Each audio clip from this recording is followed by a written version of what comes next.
Night and the Gemini crew. Ooh.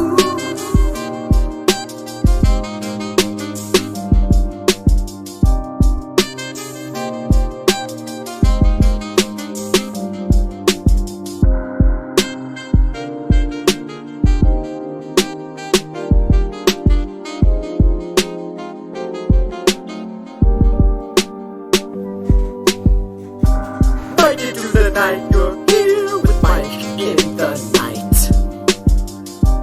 Mike into the night, you're here with Mike in the night. Let's just talk about the world, give this page another turn, 'cause you're here with us tonight. Everything's alright when you're here with Mike in the night. Mike into the night, you're here with Mike in the night. Giving the world light when you're here with Mike in the night. Mike into the night, you're here with Mike in the night. Sometimes things are just absurd, so let's just talk about the world, 'cause you're here with us tonight. Mike into the night, you're here with Mike in the night. Mike into the night, you're here with Mike in the night. Let's just talk about the world, give this page another curl, 'cause you're here with us tonight. Good morning, good evening, good night, wherever you may be watching this transmission. It is I, Mike in the Night. Welcome to Mike in the Night. Where do we go now? Transmission broadcasting from Merritt, British Columbia, from Merritt, BC. Watching from the entire Commonwealth, starting in New Zealand, across to Australia, going northwest to the United Kingdom, across the pond to Canada, down south to America. And some of our friends in South Africa that actually watch Mike in the Night. And they get upset that I never mentioned South Africa. Sorry. Well, I mentioned it tonight. Love you guys down in South Africa. Thanks for watching and tuning in to Mike in the Night. Okay, guys, so what is happening? What is going down? There is a lot going down, guys. Where do we go now? Where do we go now? So someone came into the store today that watches the show and enjoys watching Mike in the Night. Someone passed through, stopped in town, and yeah. Where do we go? Very concerned. Children are in their early 20s, and when they grow up, or they're grown up, or when they get older, how are they going to buy a place? How are they going to extend? How are they going to move on? And it's tough. It's really tough. All right, let's get to some comments here. K-Rise is in the house. Omni64, Gemini Crew. Yeah, check them out. Gemini Crew channel. Pilates Love says, woo! Daniel O'Brien, I'm checking in. Thanks, DOB. And then K-Rise saying, working from home in Sydney on a Sunday, thought, damn, gotta put on a new Mike in the Night episode. Was bummed not to see the one. Then this popped up. Woo! Anyways, Fed printing press into overdrive. You better believe it. Any advice for people making their own job to project against the recession? My advice I'd give to something like that would be to minimize your overhead as much. Luckily, the lady I was in, where my store was, the bills, the electricity, the gas, all the bills were so expensive. I moved across the street to the same size spot, pay 50% less than what I was paying. And my overhead, you have to start scaling back. Prioritize your major things that you need with either your company or your private or what you're doing, and start to actually cut back on expenditures. That's what you have to do to weather this recession. I started a business and marketing is tricky. Yeah, marketing is tricky, but you know what? You will have sale. You will have sales. You just really need to work it. You can't give it up, you know? Anyways, welcome to Mike in the Night, Saturday night, burning the midnight oil. I want to thank the guys on Highway 10. Highway 10, Interstate 10 in southern United States. Highway goes all the way from Jacksonville to downtown Los Angeles. Highway 10. Right across America. For some reason, I'm on some board there where drivers are listening to Mike in the Night, and a lot of them have YouTube Prime, and they download the full episodes. So yeah, I want to thank people for doing that, like for kind of getting the word out there. Mike in the Night, the place to be. Trollnut says, are you mad at me? Why would I be mad at you? I'm not mad at nobody. So going to a unit college isn't a good idea in current economic environment, unless you're going to go major into something that actually has a real demand when you graduate. They'll take you the second you graduate. So thinking that you'll do well out there isn't good enough anymore.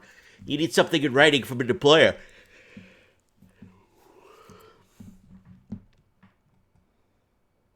Yeah, Owen says 10 is here, Ontario and Brampton. No, I'm talking Interstate 10, guys.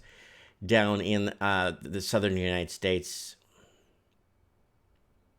Counting job is okay. If you're good with numbers, yeah. Counting job is good. All right, guys, let's kick off the show here. Where do we go now?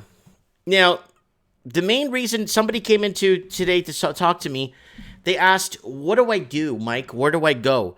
Well, I said, you could, you're a professional at your job. You will be hired in the United States. Maybe go to Arizona, New Mexico, go to Las Cruces, or maybe go to, and then this way you could buy a house for $180,000. She owns her house here, so she could get a little bit of pretty penny up here. And she could buy a house for herself and a house for her kids if she really wanted to, and still have money left over, right? So the potential is there, but where do we go? Who takes us in? Who takes the Canadian proper in? Who takes in the American?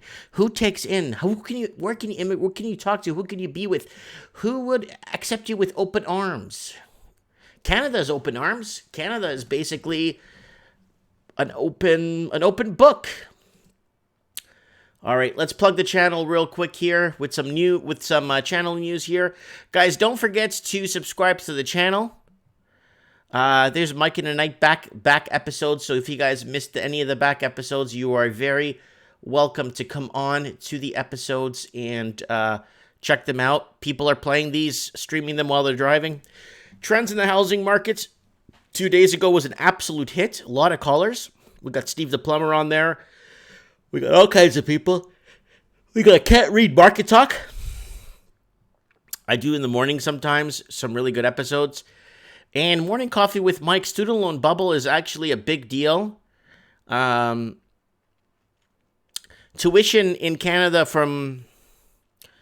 I got it recorded from 1959 to 1972. Only went up like $50 a year. From $1,500 a year to $50 increases a year. Once the government involved themselves in colleges and universities, they just ruined it. We got to make everybody available to go to school, and it should not be a thing where if you can't afford to, you don't go. Well, no, if you can't afford to, you don't go. You know why? Because now everybody has a college degree, and everybody's very unproductive. Everybody is unproductive now.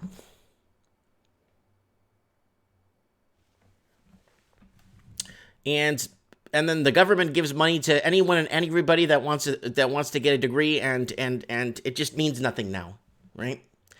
Colleges were it was an option, and a lot of people that started working out of high school did really well because it's very easy to get an average paying job when you're out of high school, not minimum wage, average paying job. But now, I mean, those average paying middle class jobs are gone. Everyone's forced into minimum wage or working 2-3 jobs, right? And that's another problem.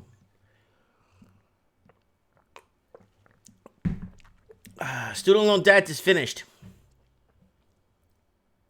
Credentialism is a con, says Dan Taylor. DT in the house here. Vips is saying community colleges are free and cheaper and have great programs. Exactly.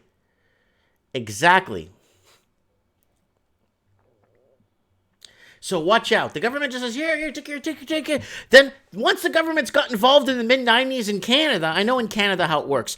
In Canada, once in the mid-90s the government got involved, college became unaffordable to pay back.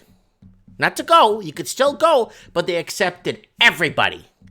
And colleges went up 8 to 12% every 3 to 4 years.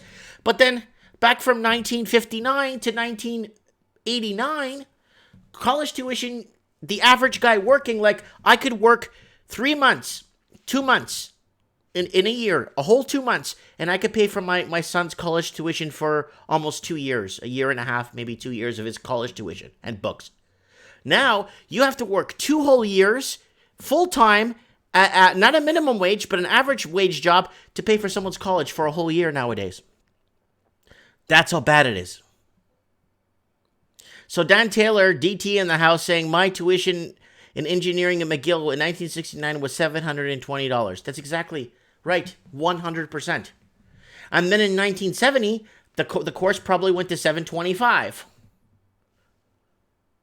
Right?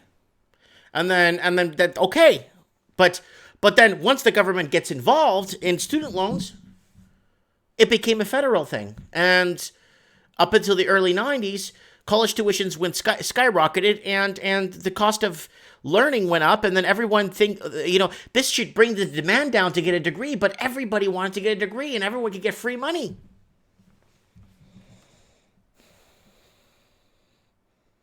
Yeah, oh my God, engineering now is 120 to 160,000 in Australia. Raven in the house, how goes it, brother? Raven, your package never arrived. You got to check your tracking and see where it is, because it never came to my door. Solid Dexter says foreign exchange students in Canada pay 3 times more than domestic students for tuition. So, you see, before the government got involved, tuition was dirt cheap. You could work 2 months and pay. You could work, and that was the thing. If a student working 2 months in the summer, making minimum wage, should be able to pay for his college come September. And that's what a lot of people did. They paid for their own school, put themselves through school, and when they graduated, they hopefully found their job. Now, people are paying $70,000, $80,000, $100,000 to get a degree, but then there's no job waiting for them at the end. So, watch out for these student loans, people, and watch out for the whole HLC speeches saying, "Oh, a college degree will give you more, extra $1 million a year." If you know, that's a really good way to get people into entrapment and enslavement, right? Trade schools are better. Yep, my son's going to be an electrician or a plumber before he goes to and does whatever he wants to do. Big government is a problem in every sector. You better believe big government is a problem in every sector. Don't you forget that. Every time the government gets involved, it screws everything up. Oh, they get involved with the banking, first-time home buyers loans, lowering interest rates. Look what happened to us. Leave the crap on autopilot. Leave the crap on autopilot, please. No one's interested in what you think or what you think is going to make our country better.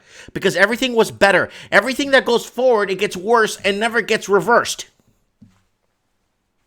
So the worst thing that was government getting involved in student loans. So everybody can get a degree now, and then everybody basically can't afford to pay back anything.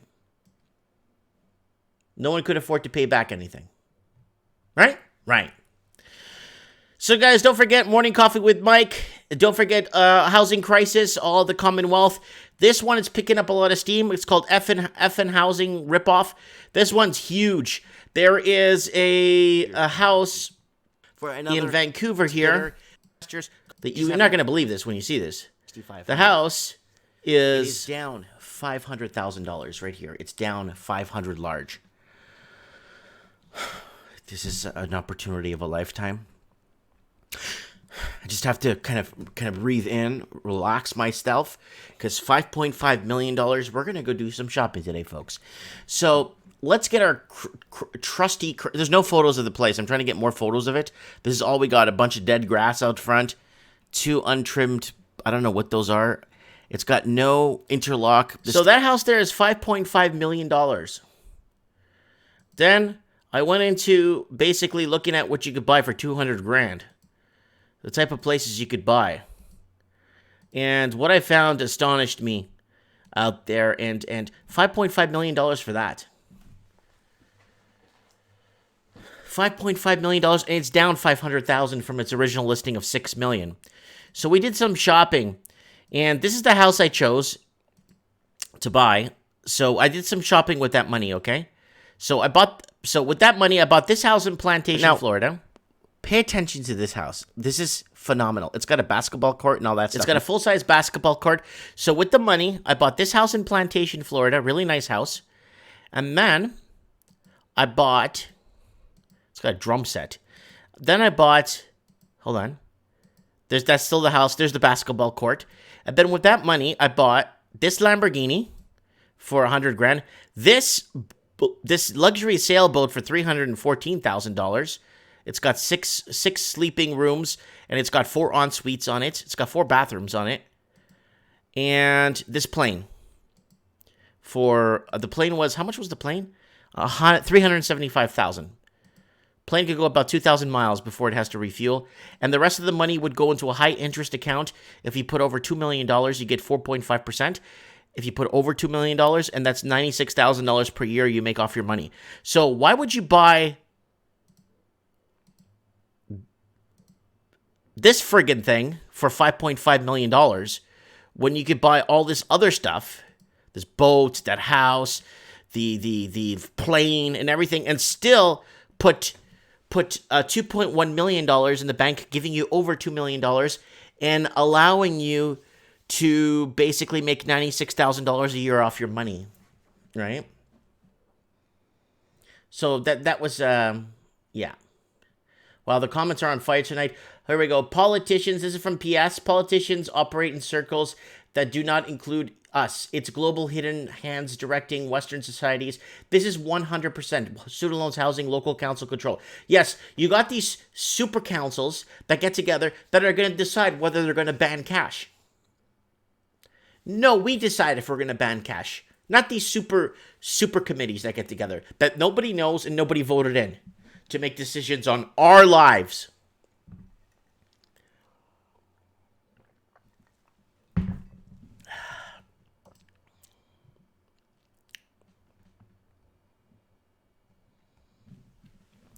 So I wanted to show that to you. That was the absolute disaster show of the week. It's absolutely...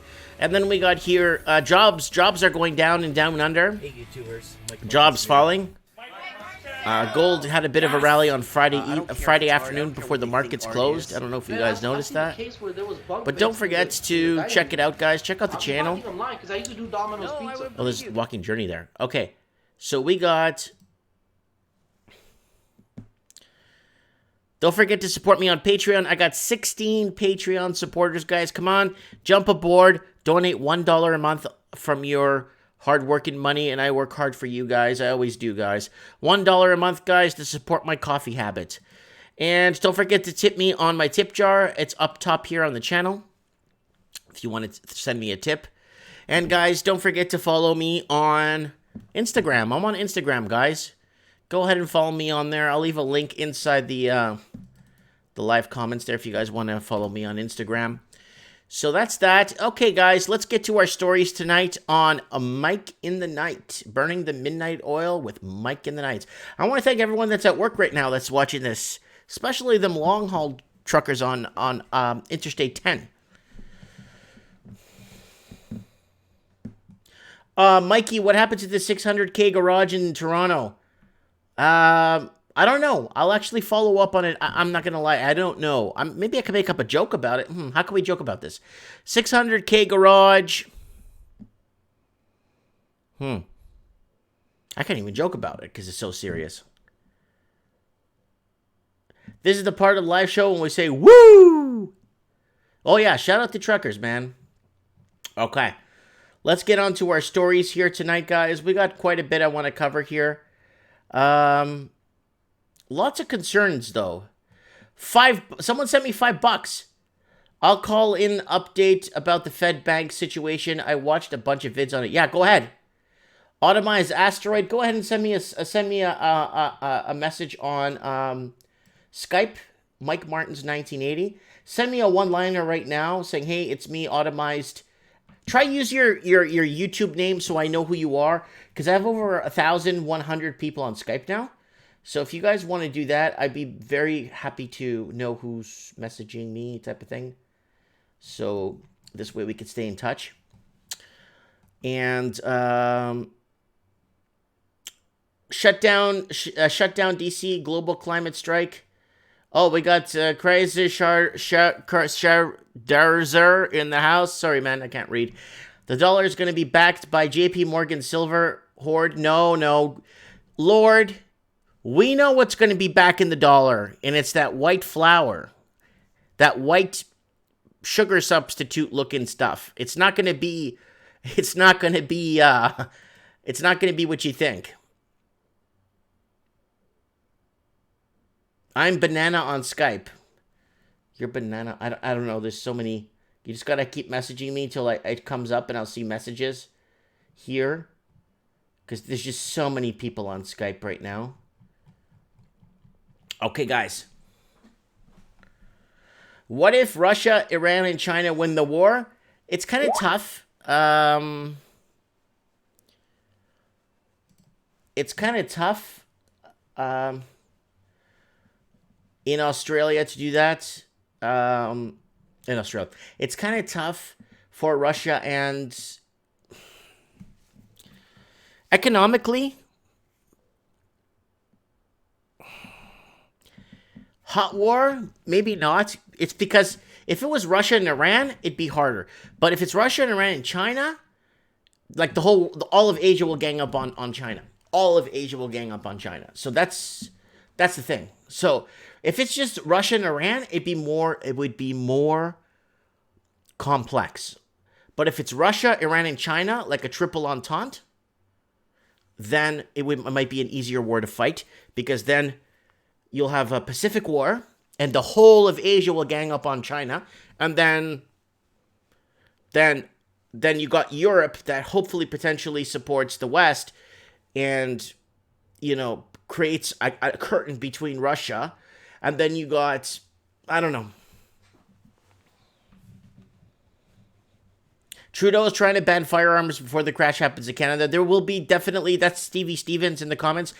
That would be definitely a problem because Zapatos49 says, that's a personal friend of mine, says, do you think the world order will change electric cars? Tesla kill the oil demand on the petrodollar? No, it won't, because to build an electric car, you need an enormous amount of energy to build one, and the enormous amount of oil. You need at least, I don't know how many hundreds of barrels of oil to build one electric car. So oil will be pretty much on a high demand for that. Justin Cringe, good evening. Guys, don't forget Justin Trudeau Cringe channel, guys. Please don't forget to check his channel out, guys. This guy is doing a really good job. He's working hard, you know what I'm saying? He's doing the right thing, informing Canadians on what's happening here. Let me see if I could go to his channel. Yes, I can. Here's his channel, guys. Justin Cringe channel. Please go and check it out. He's at 597,000 subscribers. Please check him out. He's got a good video here. He's got lots of good videos here. Ever since that blackface, brownface Justin Trudeau came out, he's been all over that like stormtroopers into Poland. And the whole David Suzuki thing. I don't like these people. I don't know, man. These people need to know when it's when I start getting all senile on my show here and have no idea what I'm talking about. No, guys, I don't think so. I think it's time to call a spade and move on, or I'll do something else. I'm not gonna just sit here to be able to sit on here, right? So we'll get Buddy on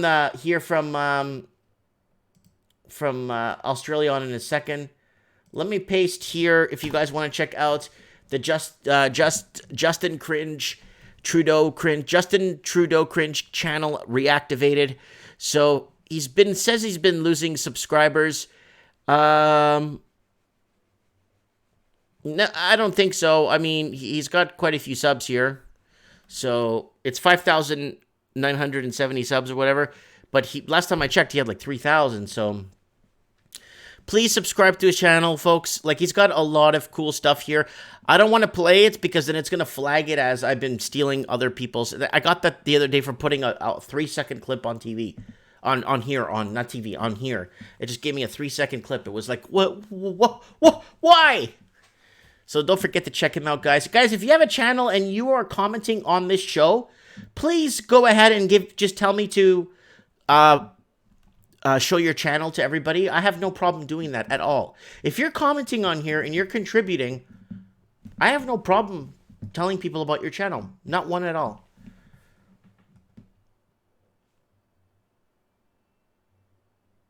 Someone's asking me if I'm on I'm on BitChute, hit and miss.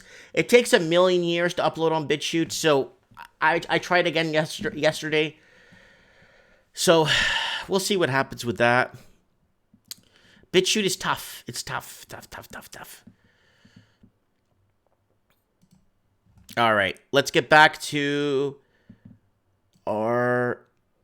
Man, I'm still plugging the channel. Okay, guys, don't forget to Instagram, PayPal me, tip jar. I have 16. Come on, guys. I need 17 Patreon supporters, $1 a month. And I'm not cyber begging. I put a lot of time into this friggin' thing. And I'm working always hard for you guys. All right, let's get to work now. All right, let's go over some of the bigger headlines here from our friends over at Zero Hedge. Trump pounces on Biden Ukraine scandal with whistleblower story flips on Dems. It always that always happens. There's been a broken record with that.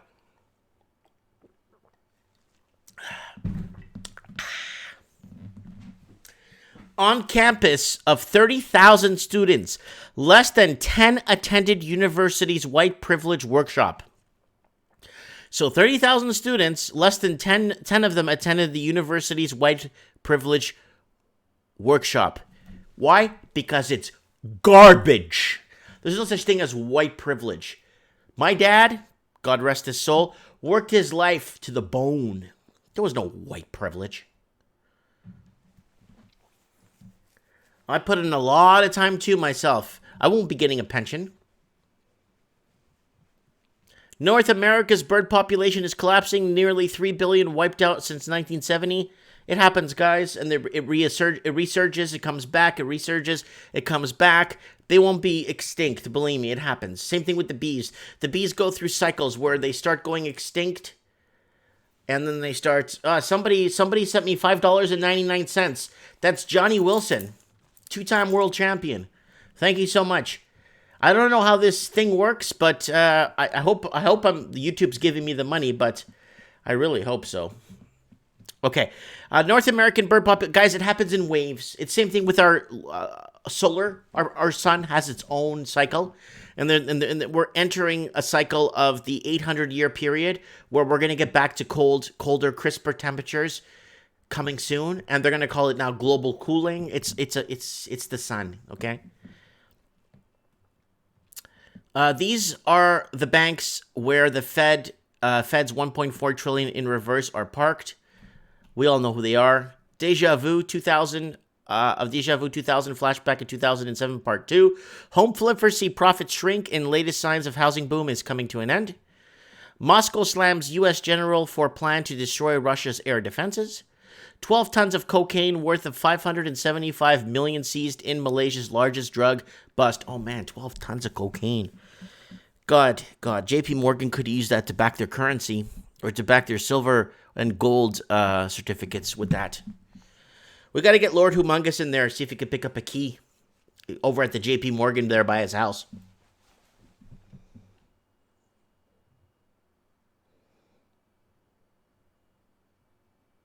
Hi, Mike. Love your show. Made it to finally a live one. Says Anarchy. Yeah, man. I'm here, man. Mike in the night. Mike in the night. Mike in the night. I really hope YouTube doesn't shut this down when they're changing their policies come January. I really hope so. I really hope I could stay with you guys. I really do. You know, I really hope I could stay with you guys at least. But then I'll have to find somewhere else to stream from and, you know. All right. This is the most alarming trend in the market. 1 in 4 luxury New York City apartment remains unsold over the past 5 years. That's correct. Because the American proper cannot buy any of that. What you were like at 17? There's one here I want to talk. This one. This one here is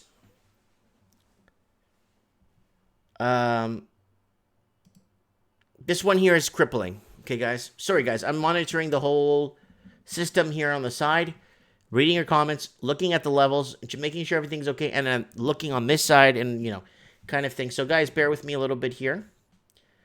We're going to get Mr. E on the show later. Apparently, he's in the middle of a war where he is in Hong Kong. So we'll get him on the show in a bit.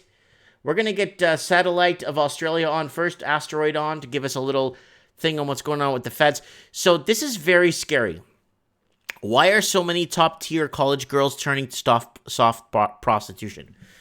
So K-Rise sent me $7.77 Australia. Thanks, making my Sunday. Mike for Prime Minister, Raven for Minister of Finance. Woo! Okay. This is very concerning. Someone sent me a link in the email. Someone sent me a link in an email. And it was with somebody that I know that watches the channel. Mike, look what's happening to our girls. I'm like, I look at the link and I go, okay. I click it. And it goes to this Vancouver prostitution site. Like, just to call girls. I was so floored when I saw the age of those girls. Like, young, probably very talented women, beautiful women, average women, middle-aged women. The pages and pages and pages. I was floored. I couldn't believe it. How people are selling their bodies to get ahead. Like young women in general. I don't know these things, right? I don't really, you know, I go to my store, I make videos, I play with my RC, I have some gas-powered RC cars, I make videos for my handheld video game channel. I couldn't believe what I saw. Like, just pages and pages of women to call. And it wasn't like advertising and chat lines. It was like fresh out of high school, fresh out of college, fresh out of this. College girl needs money. Like, the amount. Then I noticed it said today, like up top. And I'm going through hundreds and hundreds of them. That's today. Today. And then I finally hit it said yesterday. Like 700 ads later.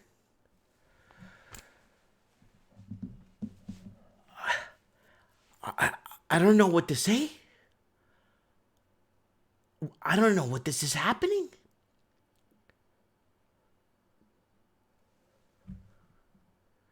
So many top tier college girls turning to soft prostitution. I was just absolutely floored when I saw that.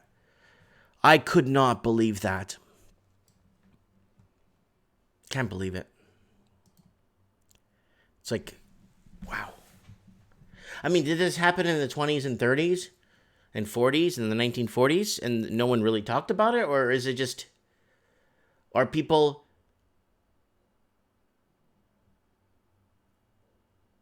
really reverting to having to degrade themselves to a level just to get by on basic essentials. That's really scary, guys. That's really scary that how we're headed towards this.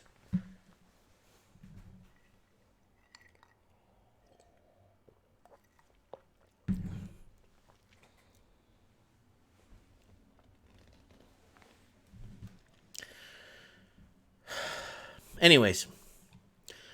Okay, now, where do we go now, guys? We're going to get the Raven on the show real soon. And let me just cover this little piece here. Where do we go now? No Canadian hires for years at Chinese-owned BC mine. BC, British Columbia, Canada, my province, 1,000 miles north of Vancouver. We have some of the biggest mines. They don't hire Canadian workers to work there. Lots of Canadians lost their jobs, and speaking Mandarin is one of the prerequisite. So 16,700 Canadians lost their jobs in the sector to be replaced by Chinese workers. But the problem is they use our healthcare, and they use our healthcare. Why would they use our healthcare for? Send them back to China for healthcare. Why would they not hire us and then not want to deal with our healthcare? That's not fair. So why am I bringing this up? There's a reason why I'm bringing this up. Because low-income workers can't afford to rent in 91% of Canadian cities. So if you make less than $70,000, you're hooped. Now, why am I bringing this up? Well, because Canada wants more Chinese. Right here. Canada wants more Chinese. And they're bringing in $500,000 per year, and they must have at least minimum $750,000. So what are we doing? We are selling out to the highest bidder. Now, in turn, there's no jobs, there's no nothing. They keep saying, oh, there's lots of jobs, and we're underemployed. We need more people to work. That's a lie. That's a lie. And this is why I'm bringing this up, because nobody else brings this up. So we're going to look at the 8 countries with easy immigration policies. Okay, these are the ones, guys. Uruguay, Ecuador, Argentina, Brazil, Svalbard, I don't know where that is, Panama, Bulgaria, Belize. Here are your top 8 countries to easily immigrate to. So there it is. Uruguay. Inform the government you intend to immigrate by writing a letter, provide a birth certificate, a legalized marriage certificate, proof of steady, reliable monthly income. There you go. Ecuador. You need $800, and you have to be a resident for at least 3 years. Argentina. Birth certificate notarized by Argentina consulate of country of origin. Proof of residence in your previous country, copies of your identification, and proof of financial security such as contracts or bank statements for positive cash flow. So it's not that hard. Brazil.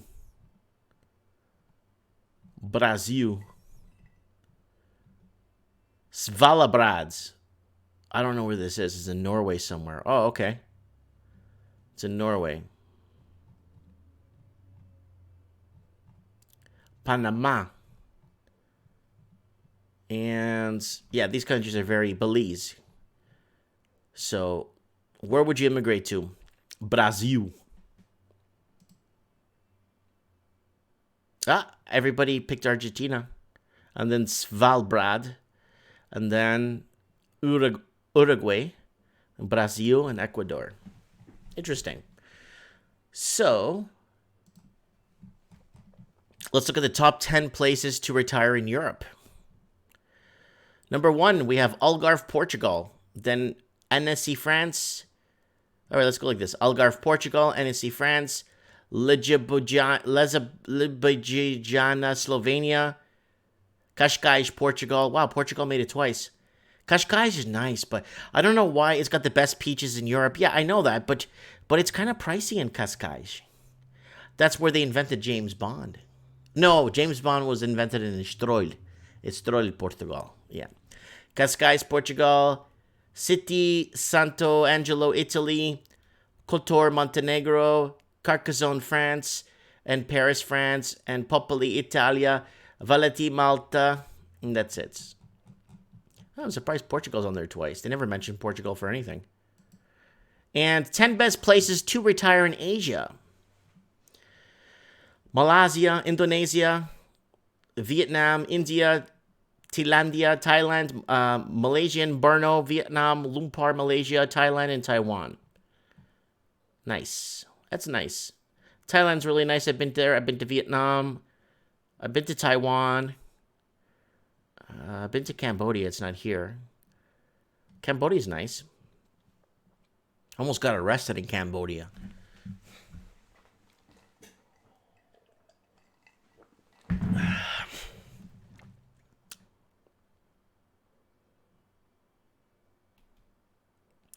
Yeah, Umpire's post said it's too pricey in Qashqai. Yeah, Qashqai is nice. But it's like marble streets, marble steps everywhere, marble everything. It's like, oof. It's like beautiful casinos and lots of money in Qashqai.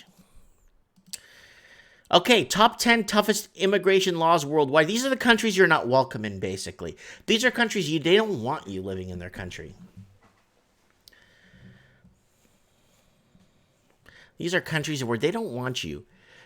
Basically, Japan. Since the spring of 2009, the Nikkei refers to Latin American immigration, Japanese descent, offers unemployed Latin American immigrants $3,000 to leave Japan and return to their home country. Foreign Policy reported their family members also got $2,000 for relocation. There's just a catch. You only get the payment if you promise you will never return to Japan to work. So there's a lot of Brazilian people living in Japan and Portuguese. And a lot of them were given money to leave. And a lot of them actually just went to Macau. They took the money and went to Macau in Portuguese China. So that's what happened to the Portuguese-speaking people in Japan. A lot of them were asked to leave. Denmark. Denmark is the more scrutinized laws on immigration in the 24-year rule, which states that for a foreign spouse of a Danish citizen to qualify for citizenship, both the Danish spouse and the foreign spouse must be at least 24 years old. The rules propose that limit of number of immigrants prevent forced marriages to be created a better interrogation process. Gulf states. The Gulf states are keen to protect their country's status quo and don't want to compromise their culture, values, or standard of living by allowing foreigners to become permanent members of society. Your only route to becoming a naturalized citizen is by marriage or national to a national. Even this, however, doesn't guarantee citizenship, particularly for non-Muslims. China. Chinese citizenship is legally authorized, but in practice is nearly impossible. According to the law of citizenship, if you're a foreigner seeking Chinese citizenship, you must be either a relative of Chinese citizens or permanently living in China, making immigration to China one of the hardest in the world, despite the population approaching 1.4 billion during the 5th national population census, where 941 naturalized citizens who did not belong to a recognized Communist Party. So China is the toughest country to get into, but China is the country that everyone's fighting for their citizens right here. Canada wants more Chinese, so they want more wealthy. Canada's importing 500,000 per year. And when they're saying, oh, look at Canada, no. No.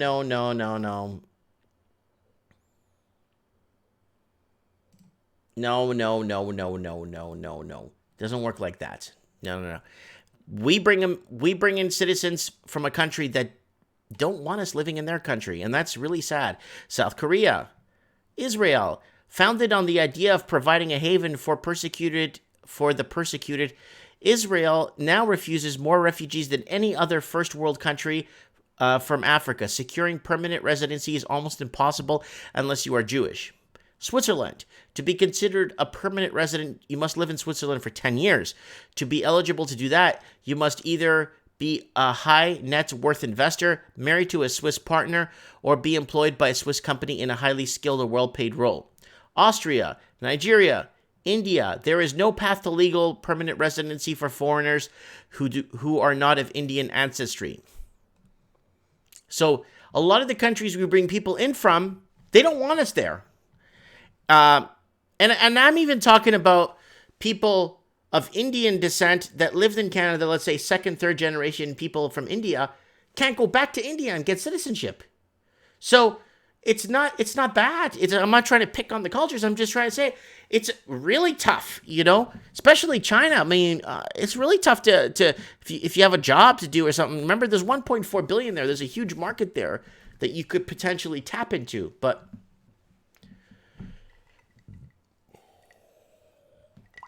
Yeah, Raven eats Chinese food every night.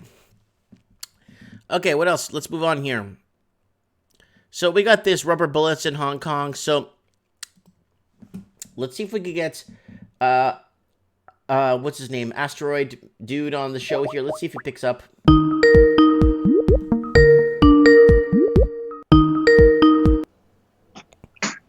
Hello.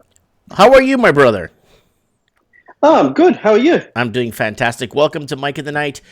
So, before we kick off your topic on the feds on what's going on, why don't you tell us where would you retire if you had a choice? Or if Australia becomes unaffordable to a point where you have to leave your own country to survive to a more affordable place, where would you like to see yourself go? I'm not sure, actually.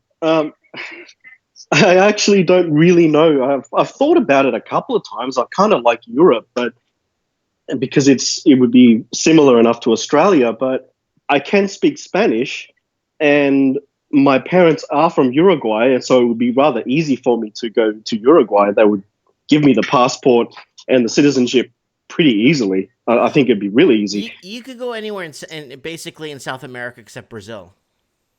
So you could go to Argentina, you could go to Peru, you could go to Ecuador, you could go to Nicaragua, you could go anywhere. Yeah. And it's actually funny because you said it's easy to go there. I think I'd probably have it even easier. Just go, oh, my mum's there, so from here. So. ¿Mas tú hablas español? Sí, hablo español. ¿Y tú platicas casi todos los días? No, porque cuando moví de mi casa, mi esposa no habla español y mi hija tampoco. Oh, you got to.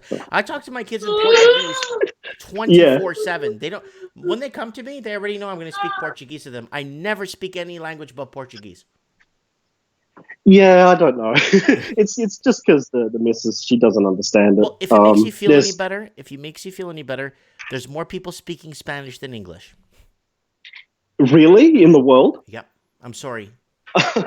I'm sorry you had to hear it from me, but yes. No, it's that doesn't really worry me. I thought English would be like the main language of the world, but no, it's interesting. I actually volunteer for Census You Count It for 4 years in a row. Yeah. And I would work for the language department, and I would call countries and people in different sectors in Spanish-speaking and Portuguese-speaking countries to get their language numbers. And Mandarin is first. I think it was 1.4 billion speakers, and then it was Spanish, 410 million, and then it was English, and then with 380 million, and then it was it was Mandarin, Spanish, English, Portuguese with 308 million, and then Arabic with 288 million. Oh, yeah, I'm sorry you had to hear that from me too. It's fine. Okay. I actually find that there's a lot of things I hear from you first through your channel. You seem to break a lot of information. I try my best to be, I'm not really educated, so I try my best to try and convey the message so people kind of understand like what's really happening with certain things, I think you actually hide your power level. That's what I think you do. I think that it's really over 9,000 and you just hide it really well. Okay, so you said you watched a pile of videos. You've been watching what's going on with the feds injecting $75 billion. I covered it on the channel. It's very scary. They're doing a good job hiding this. Tell us what you think. What's your angle on this? What do you think is happening? Well, the first thing I can say is they're doing a really good job of hiding it because they organized a massive worldwide event. Because one thing that you can't deny is, of course, they saw this coming. And so they probably saw it coming from a long time. And climate strike was organized on the same week as the feds are having this issue, right? Mm-hmm. So that's probably how they've hidden it from the media. The second thing is it's very scary because I actually watched a few videos that had some people who are very, very into the economic system. Actually, one was a radio station, and this woman had called in, and she apparently worked at a firm. And the last time anything like this looked this way was back in 2008, the correct. 08-09 crisis.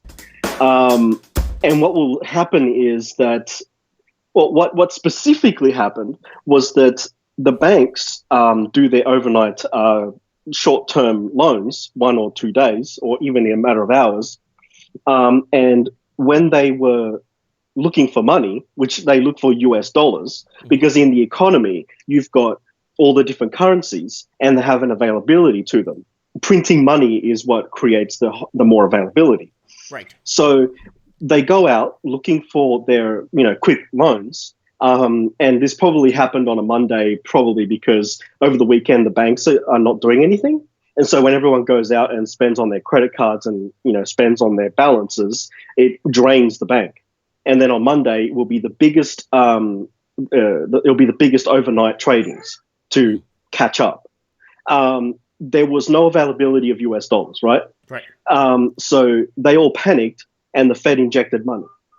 I believe it's actually 75 billion cumulative because the Fed has injected money 4 times this week.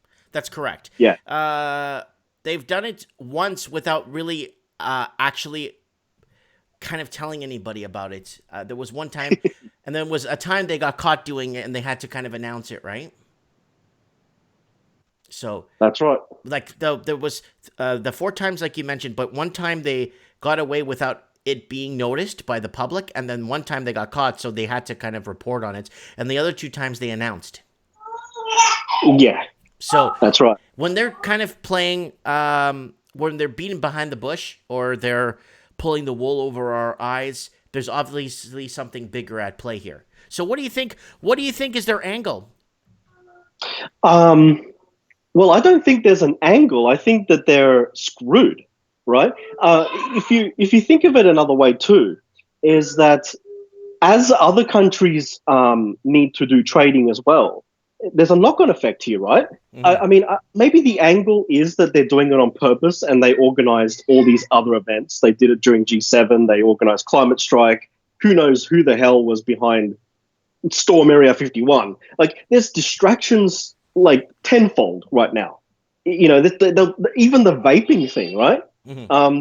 They come out with the vaping thing. Like, let's distract everyone in every possible way, and then maybe this is on purpose because they need to do the grand reset. You've heard of that. I'm sure everyone in your audience has heard of the conspiracy of the grand reset. Or this is genuine, and the US economy is so bad that they've literally run out of US dollars.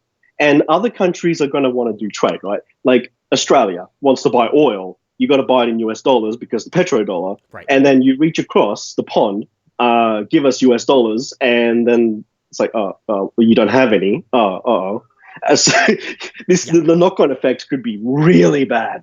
Like, the economy would stall, right? One of the things that was mentioned is this can cause a stall, and a stall causes a recession, right. And then you go into a depression, right. If the recession continues to get worse. And I'm thinking that this could lead to, if things are as bad as you say they are, and I believe they are, and other people say they are, then this isn't just going to be a recession. This will spiral into a depression.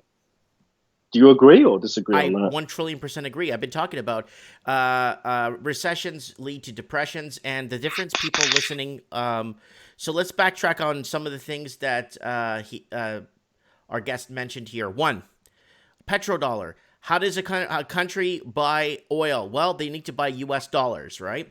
So for them to buy U.S. dollars, they go onto the World Bank or world markets and purchase U.S. dollars to be able to buy They use their currency, convert it to US dollars, and go ahead and purchase oil for their countries.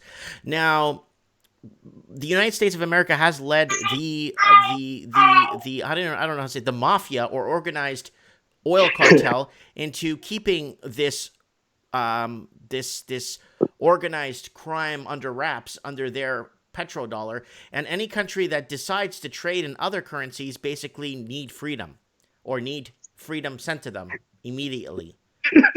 Now, So true. now let's fast track to what you said towards the end.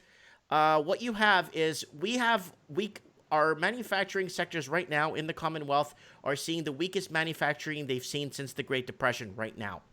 People are spending more money than they're making, and governments are spending more money than what they're taxing. And bankers right now and banking institutions and these super committees have free domain over what laws they pass, and that goes into neoliberalism laws where they kind of change the laws as they go along or renegotiate the laws as they go along. And basically the US acts as the intermediator between your oil and the currency you purchase. So the United States has been the intermediator for too long now. Now you got BRICS nations that are trying to create a new OPEC type of oil distribution so they could buy in renminbi, they could buy in gold, they could buy in crypto. They don't have to use the petrodollar. But okay, back to depression. Depression is when your furniture is on the street. Recession is when you're at home reading the newspaper trying to find a job. Depression is when your furniture is on the street and you have nowhere to go. We are in depression-like states in California. We're seeing it, tent cities popping up everywhere, and people with degrees and that work full-time jobs are in homeless situation. Okay, go ahead and talk. Well, yeah, that's actually perfect. We're starting to see recession in Australia. I just actually watched your video about half an hour ago, the Australian issue. So the jobless hitting the highest in 12 months. Yeah. So, but there are parts of America that are already in depression. And if you have depression in parts of America, then it's not surprising the banks are running out of money. There's actually a chicken or the egg situation too, right? I'm Before going to end that right now, the chicken and the egg. The chicken had to come first because there's no way to warm the egg. Yeah, I guess that's interesting. That's true. How are you going to warm the egg? Yeah. Chicken? Well, if America doesn't have US dollars to trade, then they can't buy the oil, and then you can't get the money in, right? If America is desperate for US dollars, then the Fed will throw the money there because they have to be able to trade. Now, Saudi Arabia getting an oil field blown up, I don't know. I don't know if I would go there, but I probably will go there. It almost seems convenient, especially. I don't think too many people know this. This might be even news to you. The fracking thing, the coal seam gas. America is currently having a second oil boom, and is becoming a major exporter again because they're installing the coal seam gas wells at an alarming rate, which is great for jobs for those people in America. A lot of people don't know this, guys, that are listening. Do you know that the biggest oil producer on the planet is actually the United States of America? A lot of people don't know that. It wasn't for a long time, but then the coal seam gas thing came along and saved the industry, right? Yeah. There's an environmental side to it that a lot of people complain about, though. So the result of this for farmlands, it could be devastating. Have you seen people use their taps? Yes. And they turn on the water and they put a lighter to their tap and fire comes out? I think you have to actually light it, right? Yeah, you have to put a light to it. How are you going to drink that water? I don't know. That's the problem. Like, what if you're smoking a cigarette and you're taking a shower and then you catch on fire? Don't smoke in the shower. It's scary, dude. It's scary when you see things like that. You can't even vape in the shower, even if your mod is waterproof, because you'll get water in your coil and it wets the cotton. So you can't even do that. Yeah, you can't. Okay. Can I ask you one last question before I kick you off? Sure. What is your peak? What is your peak Australia moment for you? What was the peak time in Australia? Do you think was the best to be alive? The best, even if it's during your time, your father, your grandfather. When do you think, in your opinion, was the peak time in Australia? Who was government at the time? How much were people like? What was the time? The way of the how was the what was the way of life was at the time? What was your peak Australia moment? Tell us. Okay, I'll give you what I've been told from the past, and then I'll give you my own experience. So 2 answers, if that's okay. My parents told me that Bob Hawke, when he was the Prime Minister, was the best time. Say his name one more time. Bob Hawke. Bob Hawke? Yeah. Or Paul Keating. Possibly Paul Keating was also pretty damn good too. And that's when Australia was at its best. The Australian dream was real. Mm-hmm. The lucky country. When the guy in the 90s, when he got in, he talks like this. He has a stutter. Someone in the comments might be able to tell me that. Mm-hmm. Who he was. He was awful. He's the guy who sold the country out, like straight up. He was name? Someone in the comments, please save me. Oh, okay, you don't know his name. Okay, no problem. Yeah, he's that really old bloke, and he has a stutter, and he's bold as hell. Mm-hmm.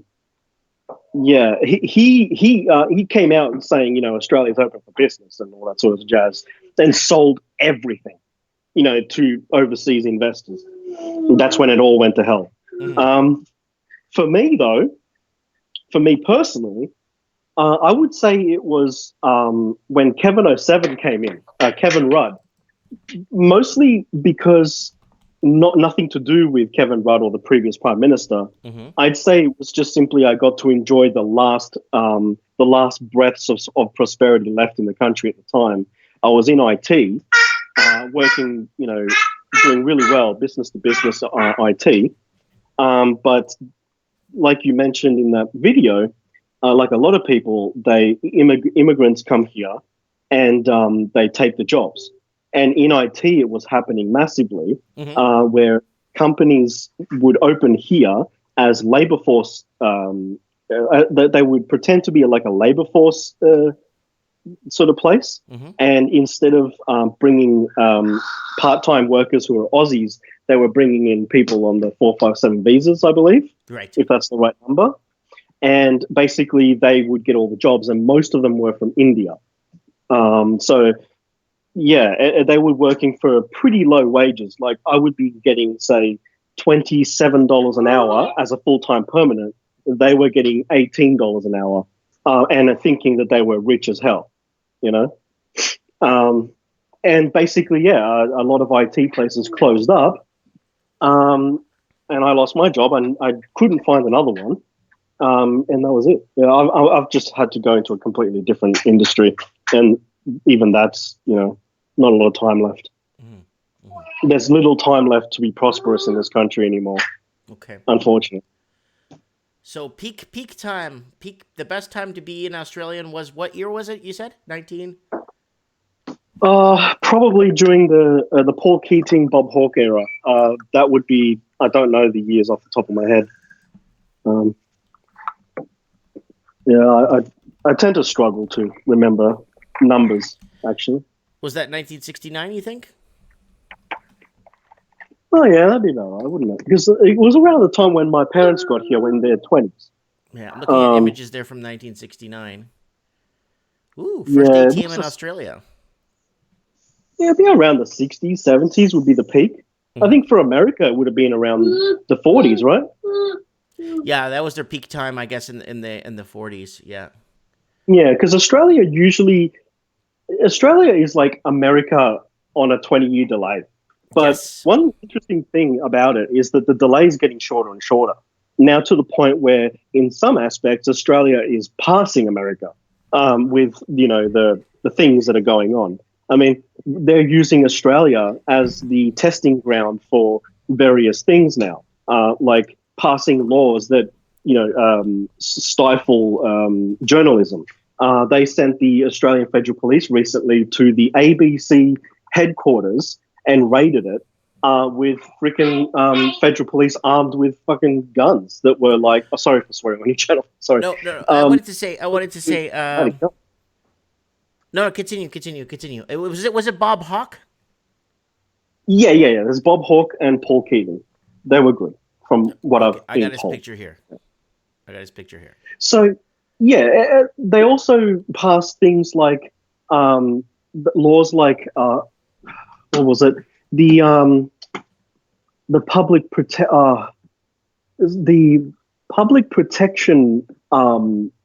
something. Oh God! Basically, the law is that if you get caught doing anything on the internet that is to organize a rally or protest, or anything that is like that, they will actually ban you from the internet, and you're not allowed to own a device that can get on the internet. So you're not allowed to have a smartphone or a computer or laptop or anything. Things like that. Do you remember some morning coffees with Mike's and some discussions that I say I wholeheartedly believe that Australia is the testing ground for the Commonwealth to fall first when it comes to cashless societies, when it comes to social credit scores, when it comes.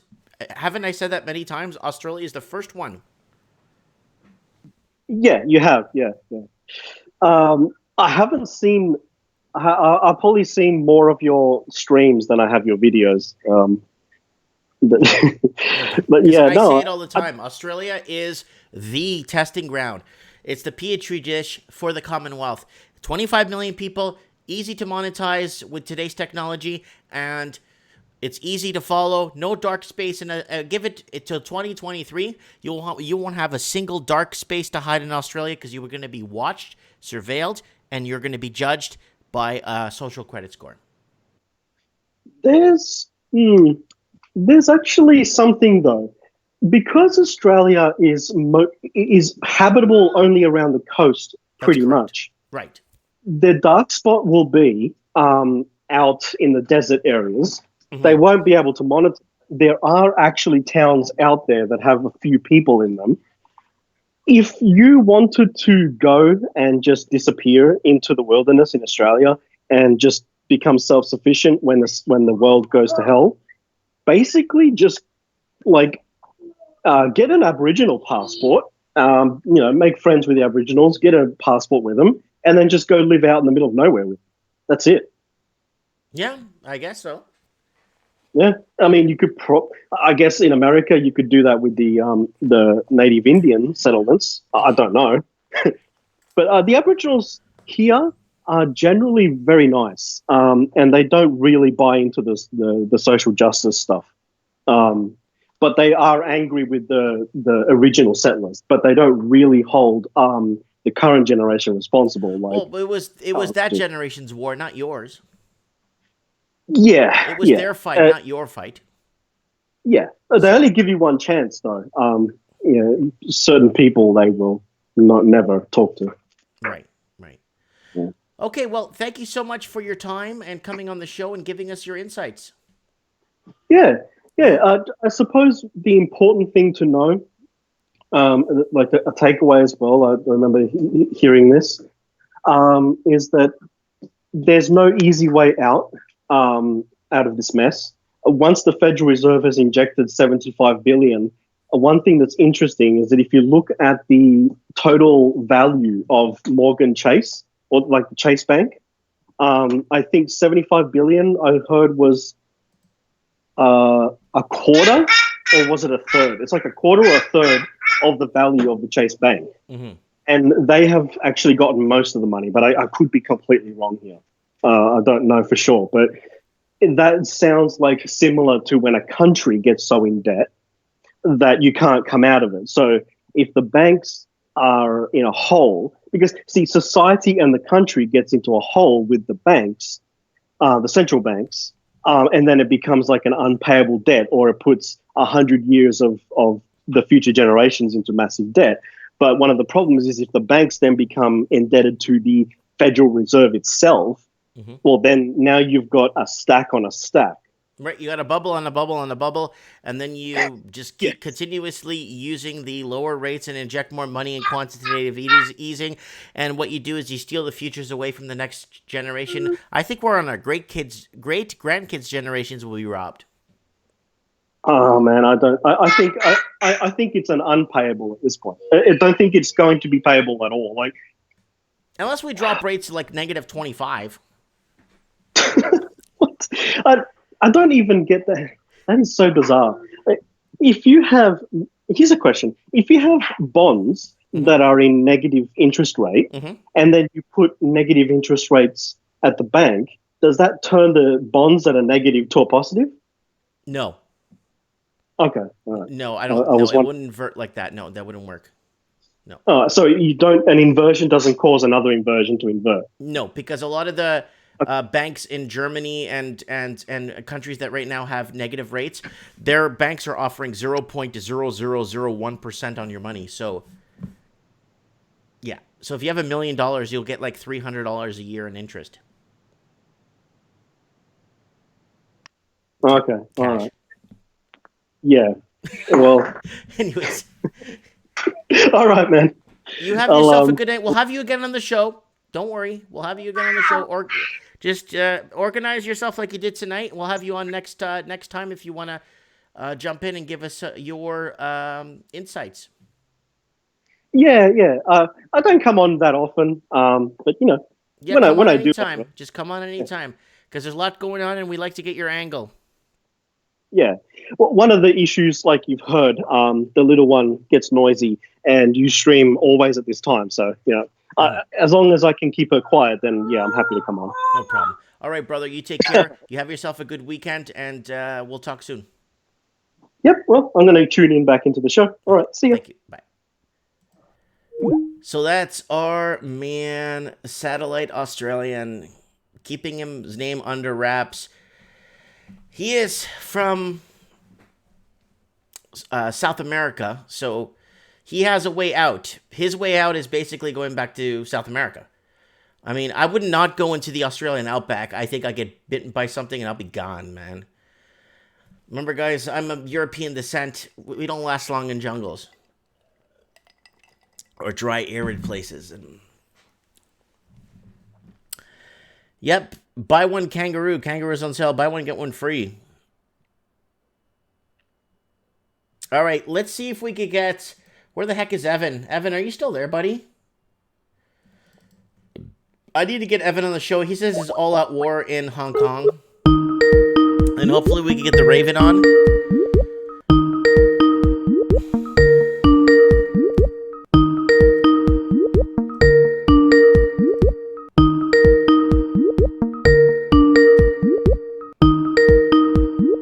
The person whom you're trying to reach is currently on. Okay, we don't have Evan. We don't have Evan, so we don't have him. Hopefully he'll call back to the show when he gets this message. So we got that going on. What else is going on here? Let's get the Raven to tell us his banking story. Okay, here we go. Evan.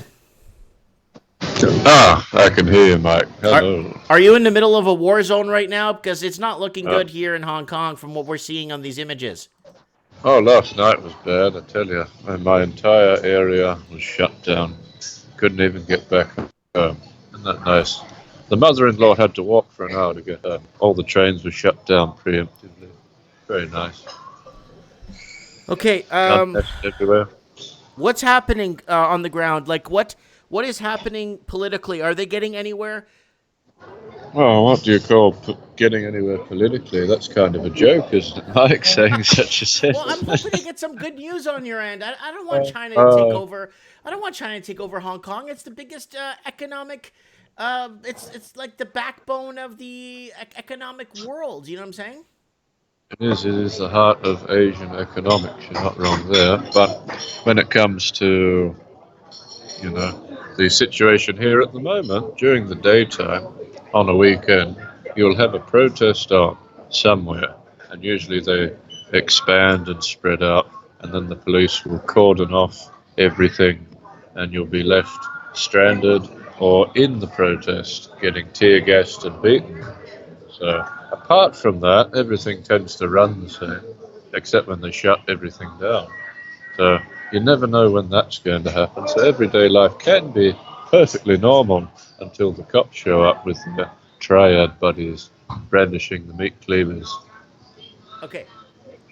Is there any way, like, I mean, is this going to end soon? Because, like, it's kind of dying down in the news, and they're playing it off like it's been resolved, and they've reached some sort of conclusion here in the West. That's what they're playing it off as, and I don't believe that, because you're there, and you're sending me images right. of what's going on, and it looks like a friggin' war zone. It does, every single night, Mike. Well, they say that it's a now abandoned extradition bill. Abandoned does not mean withdrawn, it's just wordplay. And she said, we will consider perhaps withdrawing the extradition bill the next time the Legislative Council is in voting on the matter. So they'll just vote it in when everyone's placated. Doesn't mean they'll withdraw it. There's no promise to do that. They'll consider the possibility of it when they vote on it, which basically means we're not listening to you. We are going to go ahead with it anyway. Oopsie, we signed it into law. Very easy to enshrine a law, very hard to take it off the shrine. I'm very scared of these super committees that makes these decisions, whether or not they're going to do that, whether or not they're going to ban cash, whether or not they're going to... What do you have to say about those super committees that we don't even know who's on the board to vote? We've never voted them in. We don't even know who they represent. And say something. Well, there's loads of them.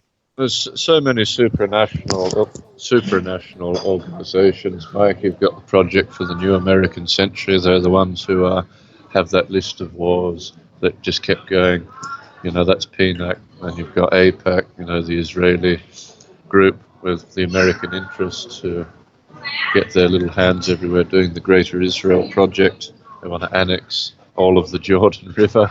You know, they keep marching forward and they keep people distracted. I mean, in Hong Kong we've got all sorts of groups, but it is a corporate government here because the Legislative Council is all the heads of corporations anyway. There's no actual election. But even if there was, Mike, who are they going to supply as your candidates? That's the thing. They're all supplied, aren't they? You never get an organic movement. And if you do, like a good example would be, you know, Lawrence of Arabia, Right. Mike? Right. T.E. Lawrence? Yep. He was for the National Socialists in England. And he was getting a lot of organic backing at the time. And he had a drive-by shooting with the only car in the area, you know. He was on his bike, got shot. So they tend to assassinate people like that when there's any sort of populist movement with any sort of moral or Christian backing. I think the only, like, in historical United States, I think the only presidents, I think John Fitzgerald Kennedy was the one because he visited and discussed banning the Federal Reserve and backing the currency with at least silver. Then you had Andrew Jackson that got rid of the banking system. And it's always a war He against killed the banks. bank, well, I mean, what is it? Give me control of a country's money printing and I care not who writes the laws. Is that not what they say? Yep. Is that not the quote? Yep. But, yeah, it is quite dire here, Mike. You know, you never know when the country's going to be destroyed. And, I mean, they've got secret police. The chief executive can deputize secret police. So, okay, you were talking to me about this in private, about deputizing anybody they want now? Like, what does that mean? Like some straggler rolls into town in the Old West, and the sheriff is running out of his office and says, "Here's my badge. You could be sheriff now. I'm done." Is that how they? I mean, is that what they're talking about? Deputizing?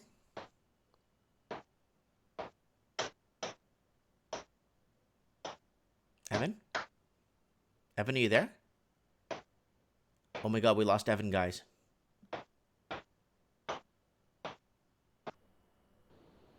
We lost Evan. Oh, we found me. Oh, there you are. Okay. So I am, what do you mean by but I had deputizing? a- So is it like the sheriff dep- leaving the old west and saying, "I'm no longer in this town. Go ahead and take my badge. You're deputized. You're sheriff now." Is it like that? kind of like that, Mike, but imagine if you could take everyone across the border in China and say you are now Hong Kong police. Oh, that's then you dangerous. That is very dangerous, and there's a lot of torture and rape going on of people who get arrested. I mean, I think I showed you the video of the old man strapped in a chair getting beaten up in a hospital by the police. Hmm. That's always fun. Took his pants off and everything. Very embarrassing. Disgusting. But I mean, that's going to keep going. All they want, mate, they will get more and more extreme. They want people to surrender. So when That's these what they clowns want. get deputized, do they get a benefits package and a retirement package and holidays they're and Chi- 2-week vacation? I doubt it, Mike. I'm pretty sure they get, told by the Chinese National Police, you've got to go over to Hong Kong now and pretend to be police. That's all it's going to be. And I mean, they are working with the police. The Triad are working with the police. The Triad from Fujian, which is where Triad Town is, they're working with the police. Like all of the organized crime and the law enforcement are all working to make the average person surrender. But unfortunately, Mike, I do have to run. But Well, I hope that update helped you. well, keep us on the pulse. If there's something that happens, please come on the show and let us know anytime during when we're live. I will do. If you want to look for a date, though, Mike, October 1st is Chinese National Day. That's where the protesters are telling me they are ready to go around killing people. That will be a mess. Killing people. The protesters have had enough at that particular point in time in the future. Watch for that. It will be a mess. Okay. We'll keep our eyes on that date, and we will definitely keep you on the pulse on the ground there in Hong Kong. Stay safe, okay? So, Mike, you enjoy the show. Thank you, my brother. Yeah. That was Evan, who is our correspondent on the ground in Hong Kong, sending me some really scary photos and tear gassing, and he's getting constantly caught in the middle and crosshairs of all kinds of stuff. Like, it just, wow. He's going to work, and he's getting into, yeah. All right. So let's get the Raven on the show. The Raven has a very interesting story all about how his life got turned upside down. So I'm like to tell you the story.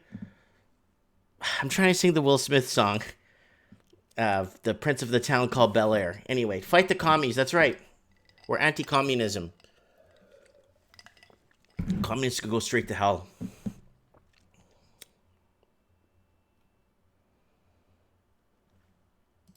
Let's see if the Raven's not in jail.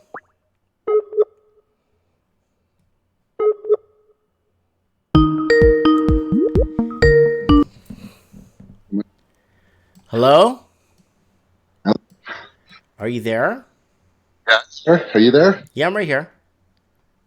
How's it going? It's going good. Okay, Raven, what's going on, buddy? Okay, before you tell us this story, the Raven has a story and a half he wants to share to us. A story and a half. Did my transmission just go down? No, I can hear you. No, my transmission, did it go down? Hold on, I'll take a look at my laptop here. Oh, no, it just says something happened with the,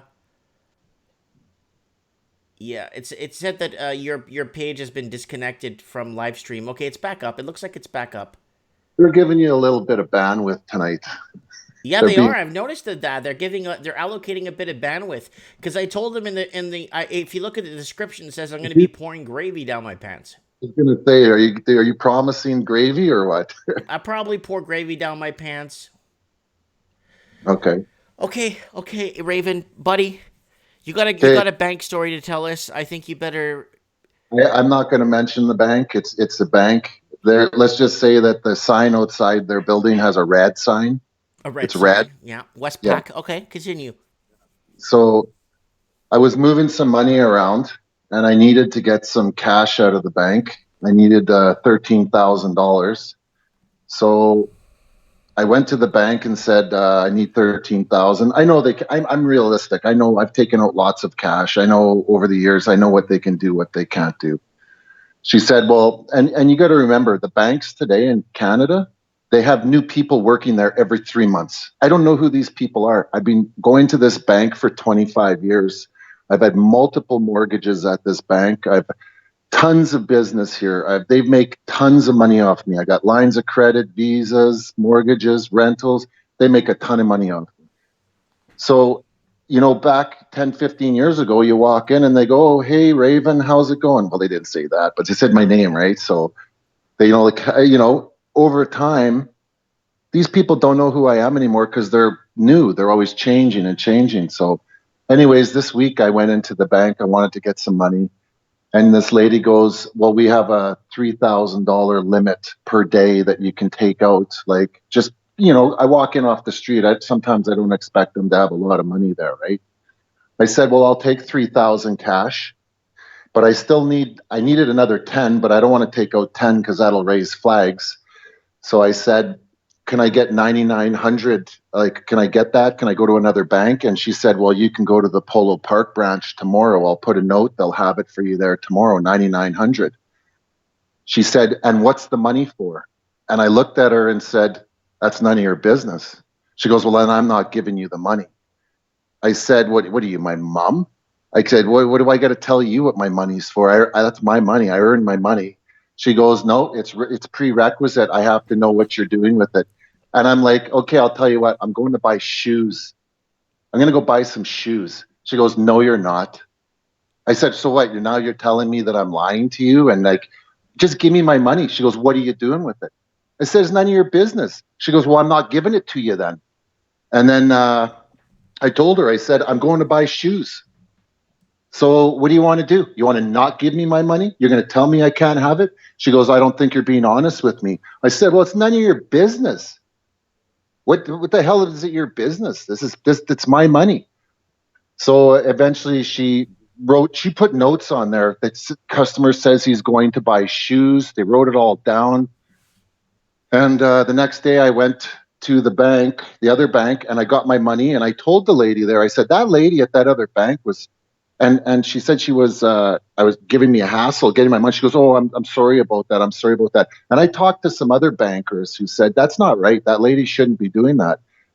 I went back, since I talked to you the other day, Mike, I went back to that bank because it bugged me. I went in to take out $100, and it's the same lady working there. I've never seen her before, just that other day. And I said, I'd like to take out $100. Would you like to know what I'm doing with it? I might be going to San Lucia Pizza tonight. I might also go downtown, so I may need $4 for parking. And I think tomorrow I might go to a flea market, so I might spend $20 there. Is that good enough for you? And she goes, well, you don't have to. She says, you don't have to be like that. And I said, well, you always want to know what I'm doing with my money, so I'm telling you what I'm going to do with this $100. She goes, well, we don't care what you're doing with 100. I said, okay, so would you care what I was doing with 500?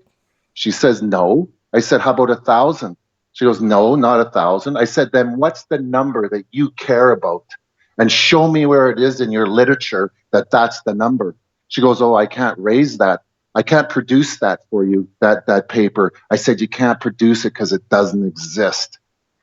That's you guys. Yeah, that's it. And then I left the bank. She's, yeah. That's my story. Wow. I just Unbelievable. I was pretty hot after that, man. I was like, you guys have no right. You have no right to start telling me and asking me questions. Maybe if I deposit a large amount of money, where did I get it? You can ask me, but they have no right. That's a little bit too much.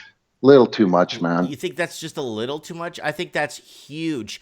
That infringes a lot. Well, They're you know what? infringing on a lot there, not just a little, a lot. And if we actually dissected this, we could actually really get into the middle of this and actually show how much we are being, I guess how the banks are being brainwashed, or the workers or the employees at the banks are being brainwashed into being like bank police now. In the immediate area of my house, 5 new cameras this week. Every single intersection, they're popping them up. We're in the embryo stage of complete control, and it's coming, man. It's coming. As their society disintegrates, this is what will come. And you said something earlier. You were talking to that, not Evan, before Evan, that other guy there from Australia. He was talking about the repo market there on that money. Right. And I heard you said something. You said a couple where you went, "What's the angle?" What is the angle there, Mike? What's the angle? What's going on there? What's the angle? Well, we know. Well, I answered that when he asked about, when I told him the difference between depression and recession. Yeah. Like that repo market bailouts, Mm-hmm. and there's always an angle. And you said, "What's the angle? Like, what are they doing? Like, they're up to something." Mm-hmm. Okay, so you see, I only can give you my take on things. Nobody has to take it. Nobody has to take my opinion to the bank or that. I just give a different opinion. Well, just give me your opinion. Everyone heard mine earlier and his. I think outside the box when it comes to these people. They are confirmed liars. They are other words that I won't say because you'll get flagged.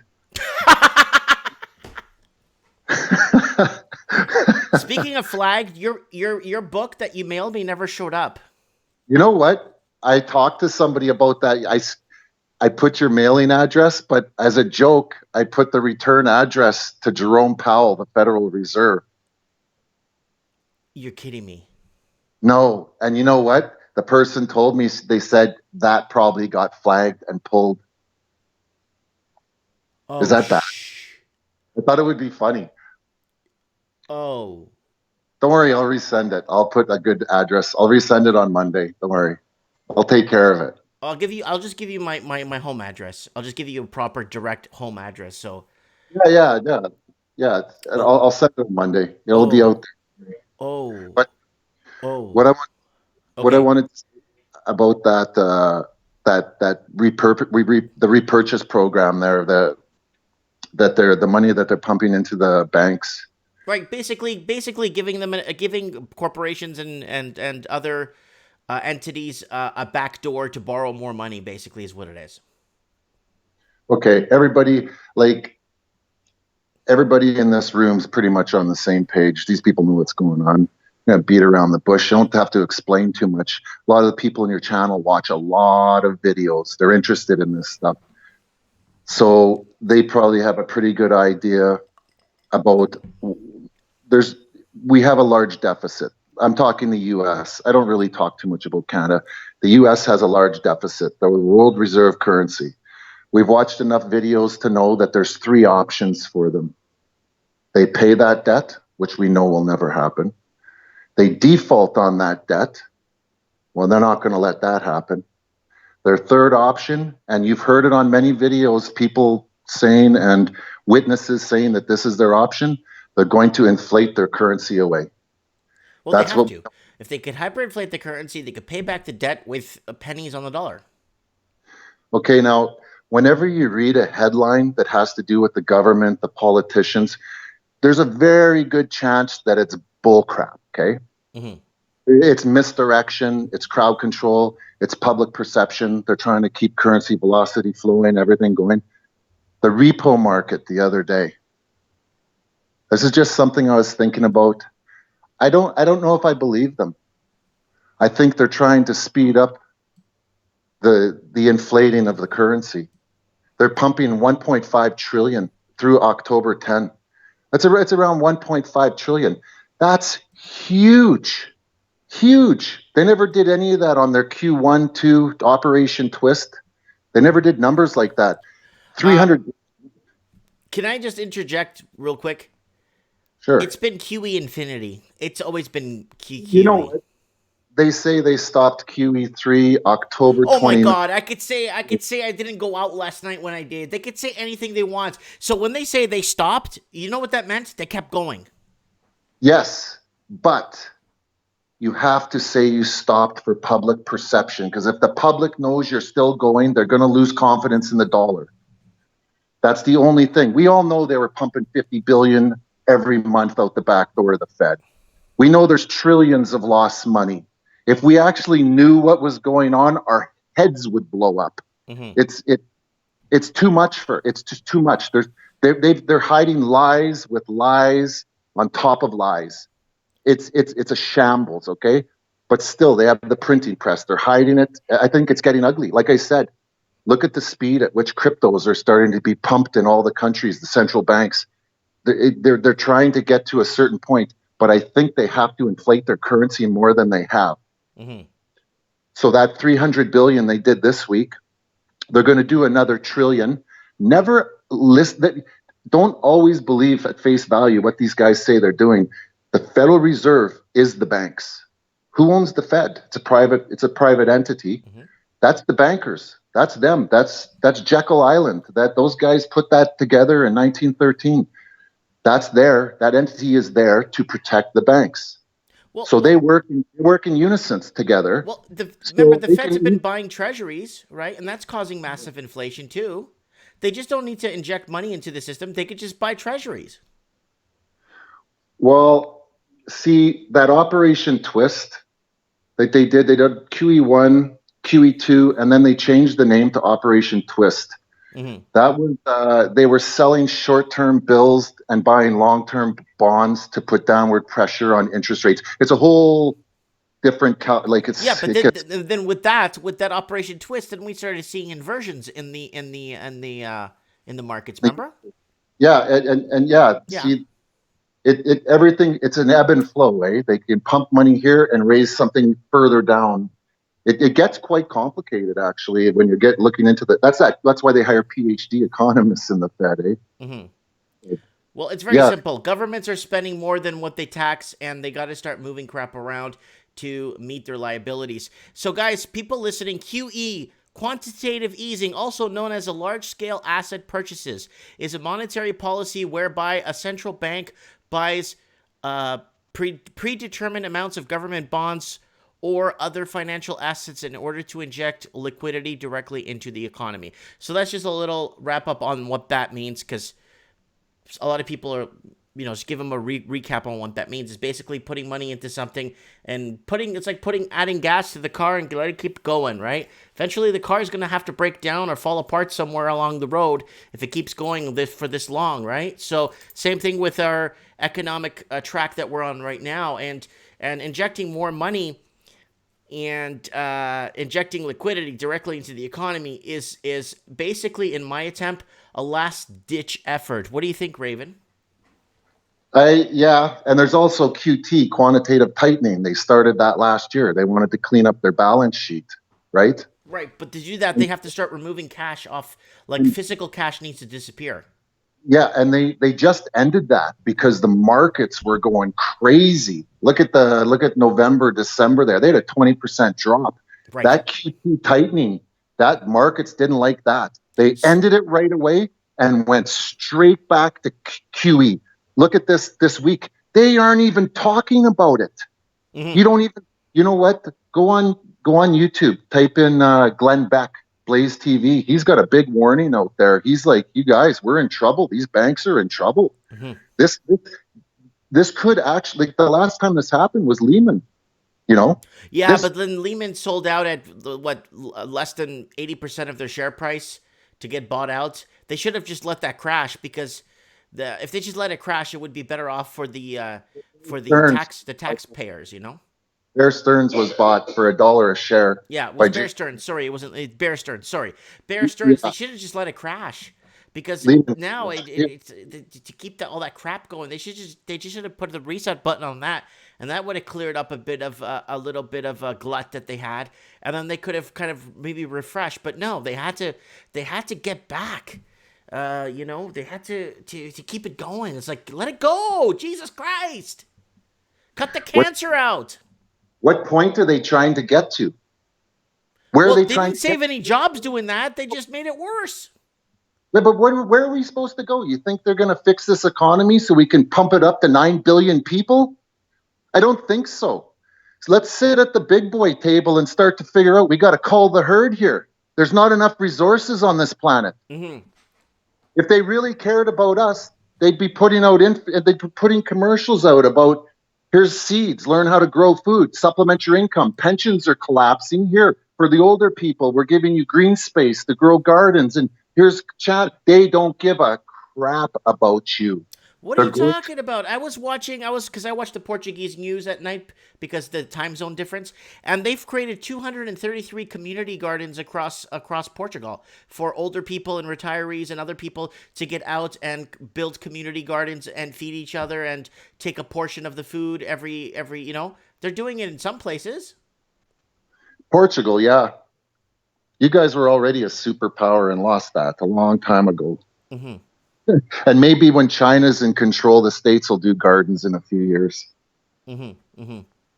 No, they're doing it for the old people and retirees and stuff to kind of get out and use community space was donated by the governments to let people grow and learn how to work the land. And then they have high school students that go for a few days to learn, Yeah. I just don't, I don't see the government really caring. I don't see them ever talking about budget cuts. They get the pedals to the metal, man. Yeah, they're spending. And you know what it is because with your 4-year term about it's enough time to do a lot of damage. Look what Brownface or whatever they're calling him now, Trudeau there, with his Halloween mask there. Look what he's done in less than 4 years to Canada. My friend sent me a bunch of memes. There was one that said a heritage classic picture of him dressed as the brown face there. Mm-hmm. I just can't believe Scheer's leading him by 4.5% right now. Okay, and I can't believe that guy. That's refreshing to know. Yeah, I can't vote for him. So I'm going to read you a headline here, and you're going to get back to me on this, and you're going to tell me what's the first word that comes to mind when I read this. Ready? Okay.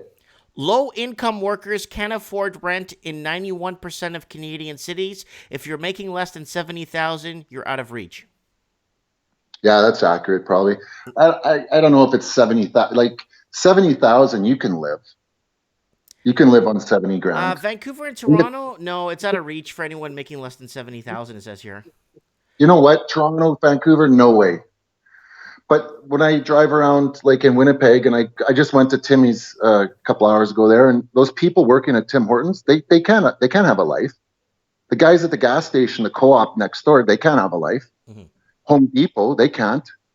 The service industry is a majority of the jobs in the city. Where those people got to double up, triple up, they have to. So, yeah. It's all part of the problem, Mike. The wage gaps. It's not about paying workers more. I think it's about giving our money or our currency more buying power. Because the more they inject into our economies, the more they keep taking away from. It creates a reduction in salary. Even if you don't see it number wise, you see it when you're buying groceries, when you're standing in line, and it gives you a reduction in your savings and investments. Yeah. Is that Rufus? That's a big 100-pound Roddy Shepherd. Yeah, that's Rufus. Sarge. His name's Sarge. Well, I call him Rufus. Leave me alone. Anyways, I'm just joking. Anyways. Let's look at this here. What was that other one I wanted to show you here? It was in. So I started off tonight, Mike in the Night, and I started off with basically no Canadian hires for 4 years at Chinese-owned BC mine, and that left how many thousands of workers? 16,700 jobs. Canadians are out of jobs, and they're only hiring Chinese, and a mandatory you must speak Mandarin to work at the campsite. Then it leads into low-income workers can't afford to retain. And Canada wants more Chinese. They want $500,000 per year, and they must have at least $800,000 US to get in. And Canada's bringing in $500,000 per year, and they're opening more fast-tracking offices to let more in.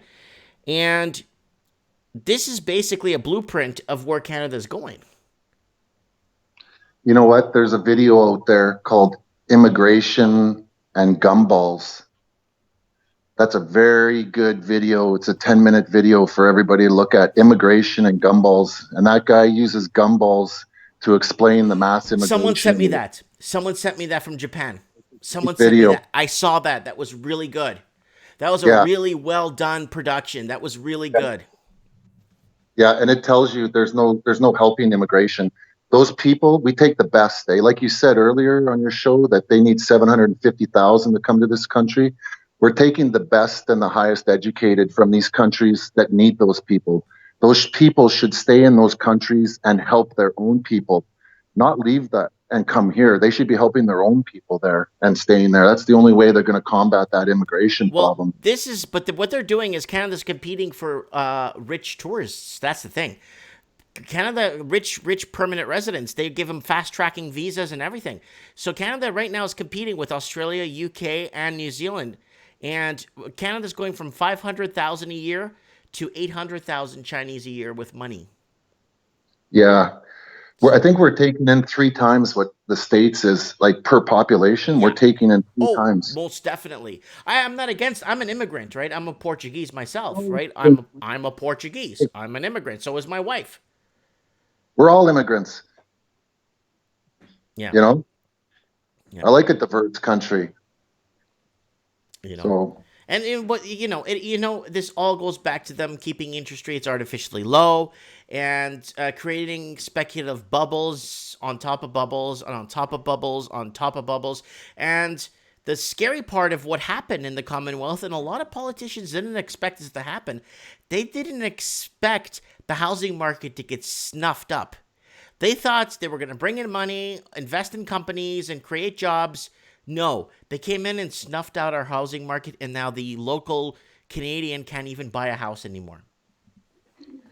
Well, the U.S., you know what's going on. Mm-hmm. People in your know what's going on. We understand low rates, malinvestment with low interest rates create speculation. We know what's going on. Wage gaps, wealth despair. They know it. What's the finish line for these guys? That's what I want to know. What's their angle? Plan? What's the plan? What's the plan? Okay, let me ask you one question.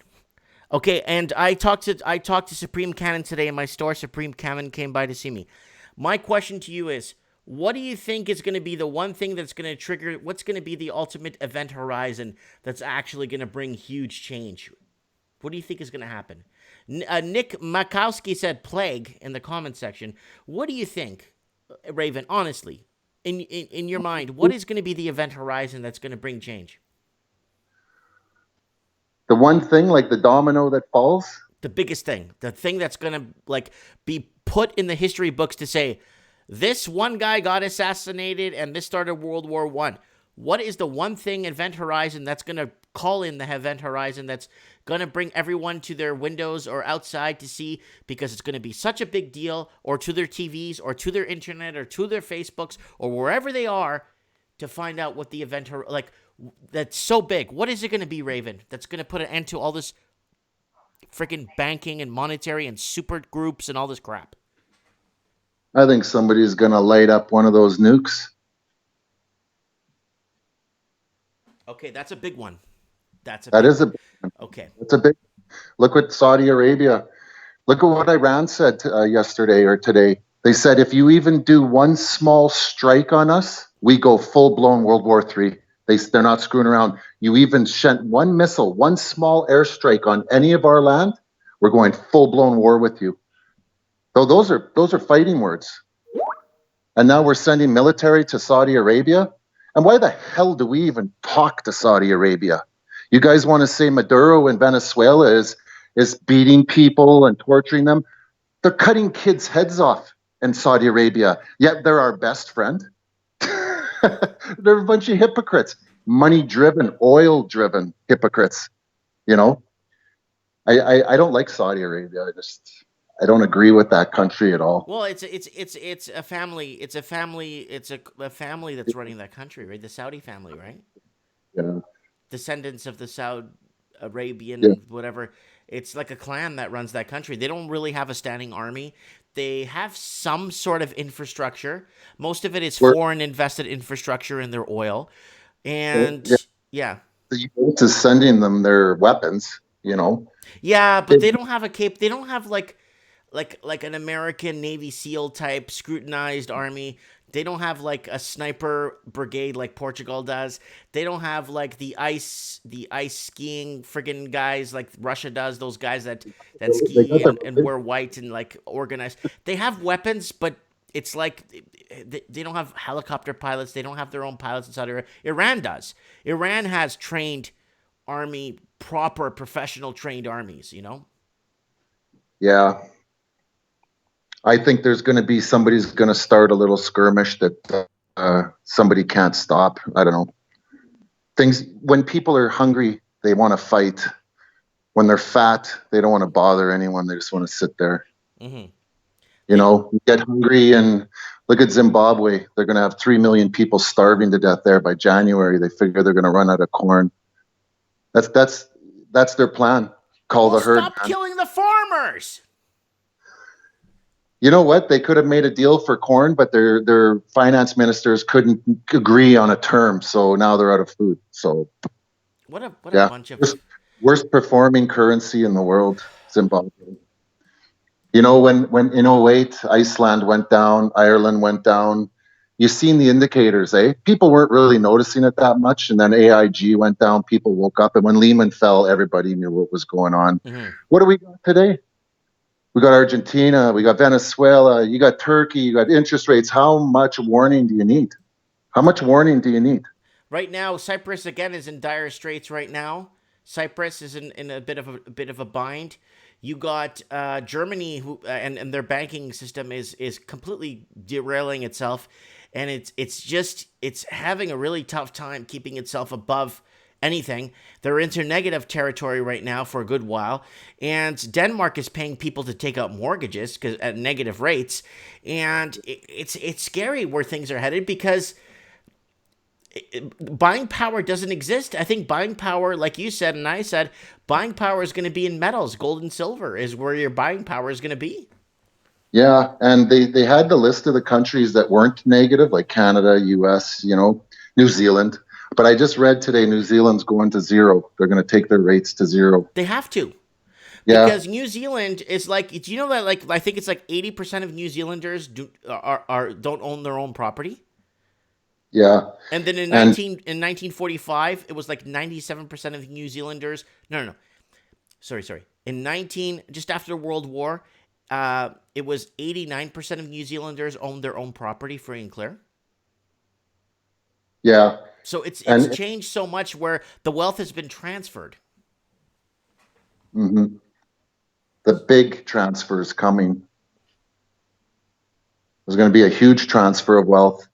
It's going to flow out of paper and into tangible assets. And those people holding gold, silver, land, rental properties, certain stocks, you know, certain bonds, it's going to just go, all that money is going to go into that. Mm-hmm. And it's just, their little scheme. Indonesia, there's another country. They just lowered 3 months in a row. And I noticed their value to ratio loans, they're relaxing the terms on their auto loans and certain types of loans. That's all propping, eh? Right. It's all easing financial. Everything's getting eased. Oh, make it a little easier. Oh, lower the stress tests. Well, make the corporate interest rates in China a little lower. Yeah, just make the bubble bigger. Let the layoffs begin. Keep buying your treasuries and accelerate the inflation. And what happens to the average Joe Donuts? It's very simple. They get a reduction in their salary, they get reductions in their savings, and reductions in their investments. It's plain and simple. You're affecting, you ever watch Back to the Future when Doc says, oh, when you do this, it affects the timeline, and then in the future this happens. Well, it's happening right now to us. And we're not putting things in place or measures into place to leave our monetary system and our economy on autopilot. Leave it on autopilot. Let it crash on its own. No. Now you got to ask yourself, what's their plan? Like, what's their end result? How far do they want to go? Where's the finish line for them? They know their country's done. They know their currency's done. They know their country's indebted. The whole world. what's the finish line? Okay, Raven. So if We that's the all know. case, you're right. I'm right with you. I'm on your team. We're playing on the same team here. But then why are governments spending more than what they're taxing? I don't know. Just pretend you're sitting at the table with them. What's the plan? Hey, Powell, what's the plan? What's your mandate? Full employment, 2% target range on inflation. That's it. You don't see anything else. What about 20 million people addicted to opioids? What about all the foreclosures on homes, the credit card debt, all the auto loans, student loans? What about the government debt, household debt? What about all that? Household debt's at like a 200%. For every dollar everyone makes, they owe two. Okay, and all the automated jobs that are coming out now. You know, where's all the people going to live? Where are they going to? What's the end result here? I think 100%, 100%, they're going to call the herd. That's what they're going to do. So It's not okay. Let me translate that. So you think they're going to trigger a mass pandemic? No, not a pandemic. They're going to build this thing up so big that when it goes, it's just mass chaos. I think it's just going to be mass chaos. Are you talking about like civil unrest in major cities? Are you seeing the collapse of society as a whole? Like what? I'm talking Lord Humongous driving in a go-kart down the interstate with a Liberal tied to the front of his go-kart. Okay. Like Road Warrior. All right. You tell me the logic. Where's the end result? Do we want to make it to the 2020 elections? Okay, if we make it there, then what? You get elected again. You are right on this, and I'll tell you why you are right on this. Because they don't need us anymore to be employed so they could tax us, so they could tax our wages to fund their spending. Now they just print money. They don't need us. You know what, Mike? I've seen what they've done in the past without saying anything. I've seen what they've done. You'd have to be a fool to not know the things that these people are capable of. And to them, we're useless eaters. You know, we have a finite resource system on this whole planet. Everything is finite. Our lumber, our potash.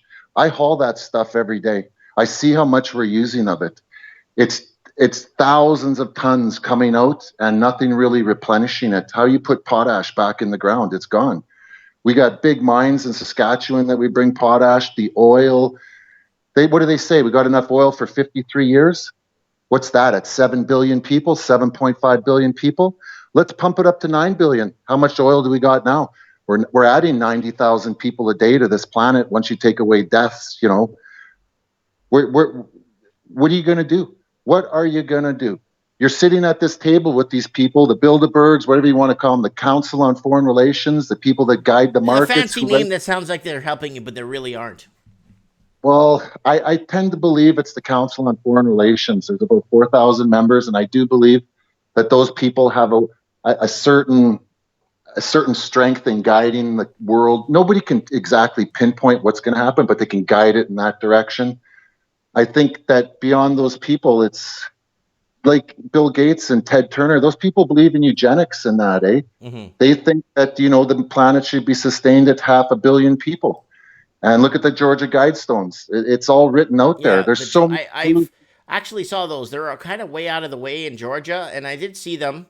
When I did see them, they had spray paint. It looks like somebody graffitied them when I was there, but they cleaned it off, of course. But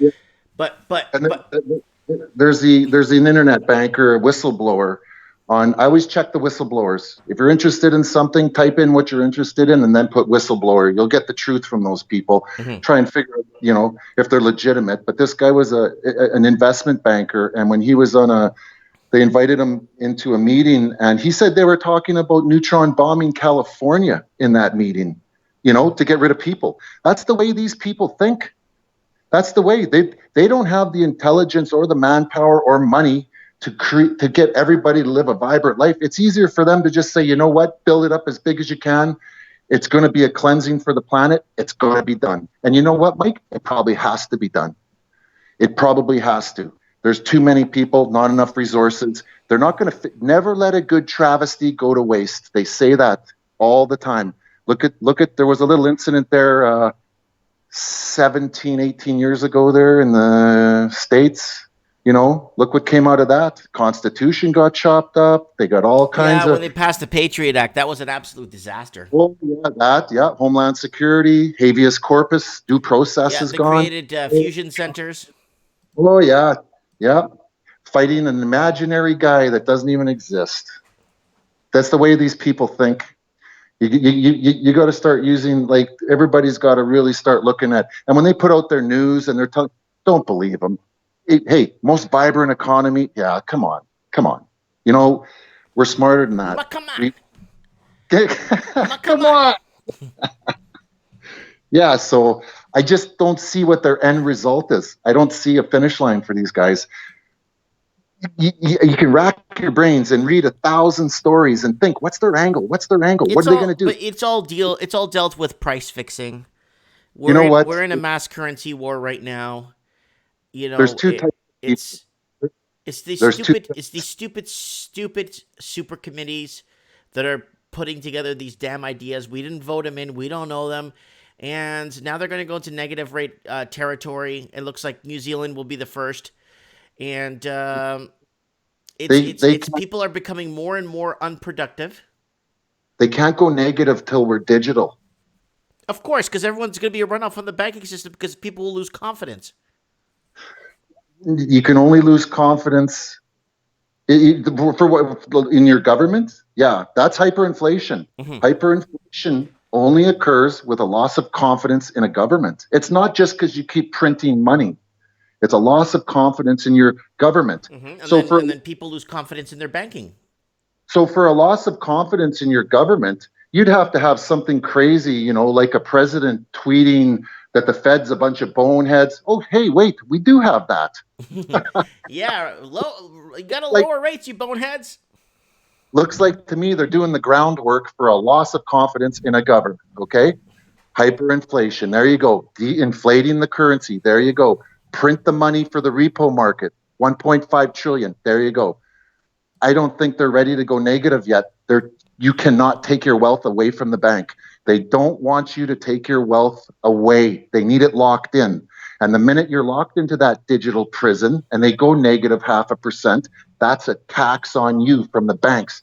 They're getting you on the flip side, not on the interest rates or interest on your money. They're getting you on taxing you and taking your money for holding it in the banks. Hey, they're making money either way. And you know what? And you know why?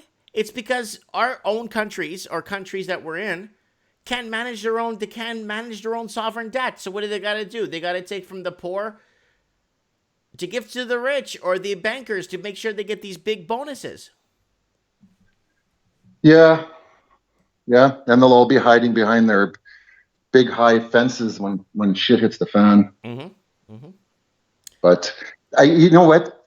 Everybody should really spend a lot of time thinking, what's their end result? We all know the situation we're in. They can tell us whatever they want. I believe nothing that these guys say.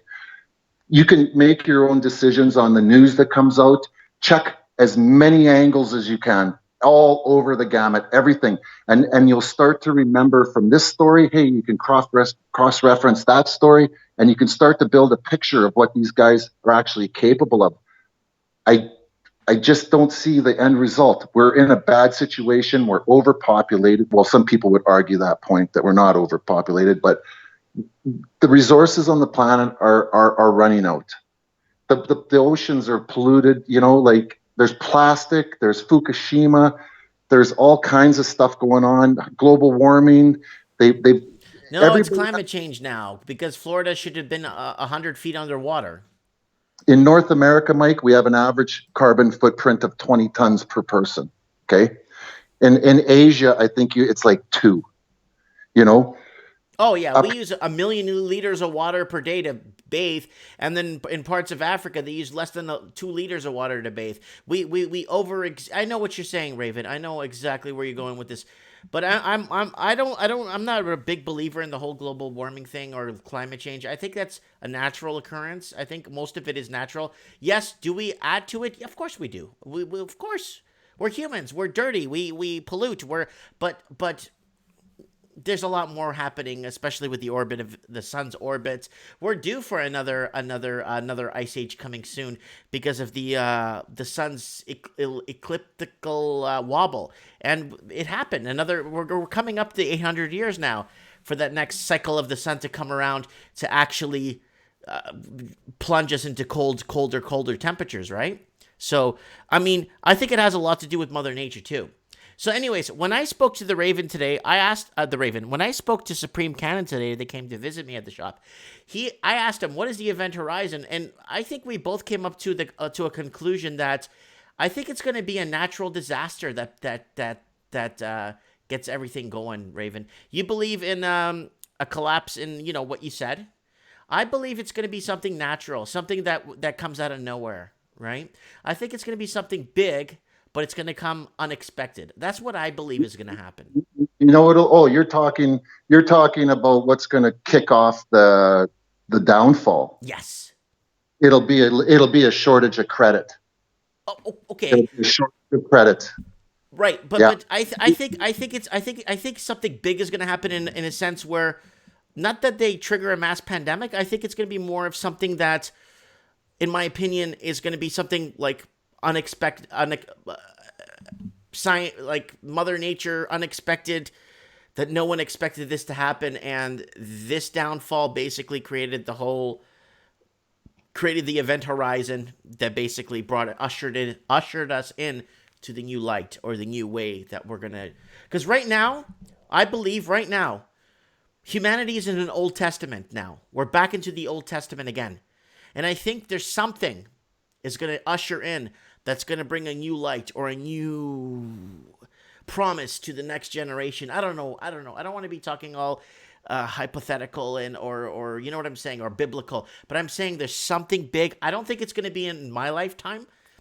I think it's going to be further down the road, but it's going to be a big event horizon that's going to usher in the next generation, and it's going to bring a new light to humanity. I believe that there is an end to it, but I just don't think it will be I don't think it's going to happen in my lifetime. I don't think so.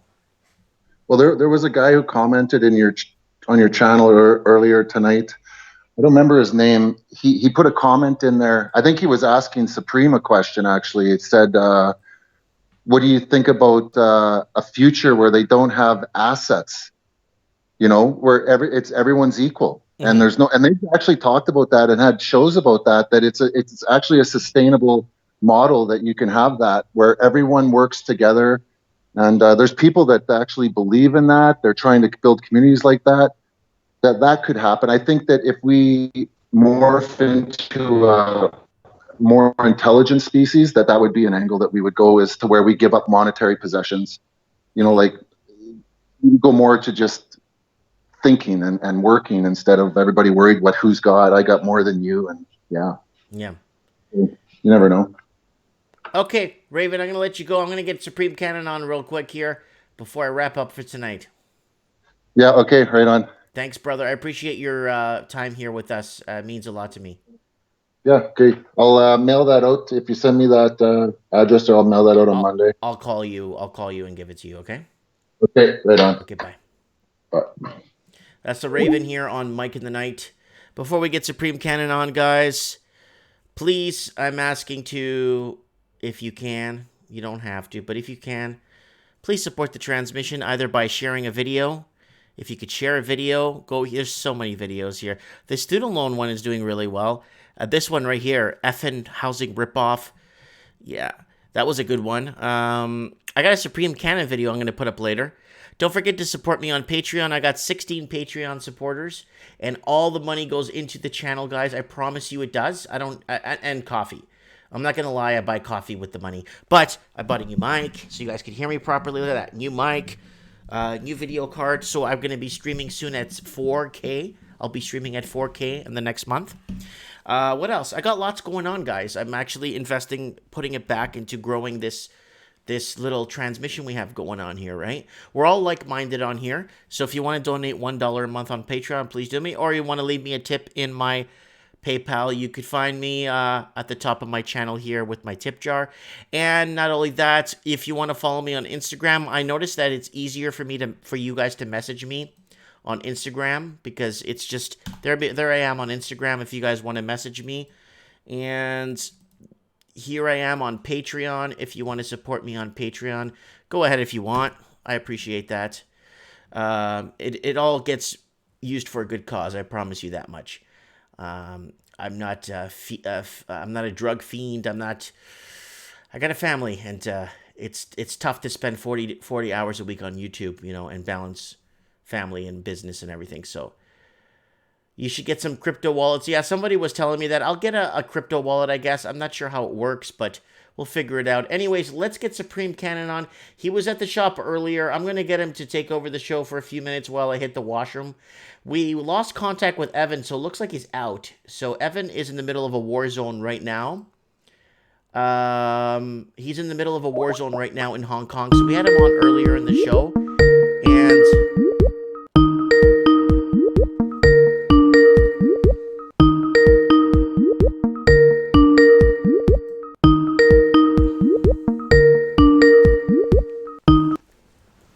hey, buddy. how are you? I'm groovy. How are you? Long time no see.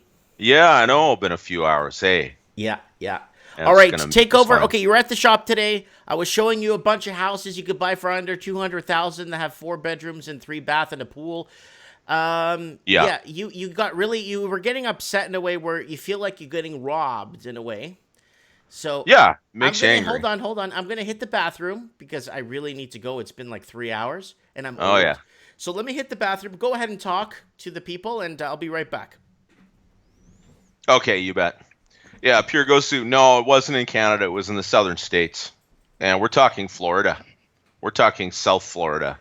Louisiana. Okay, you got humidity, and you got heat, and you got hurricanes, things like that. Those things probably affect the prices. Plus, of course, they have 10 times the population as we do.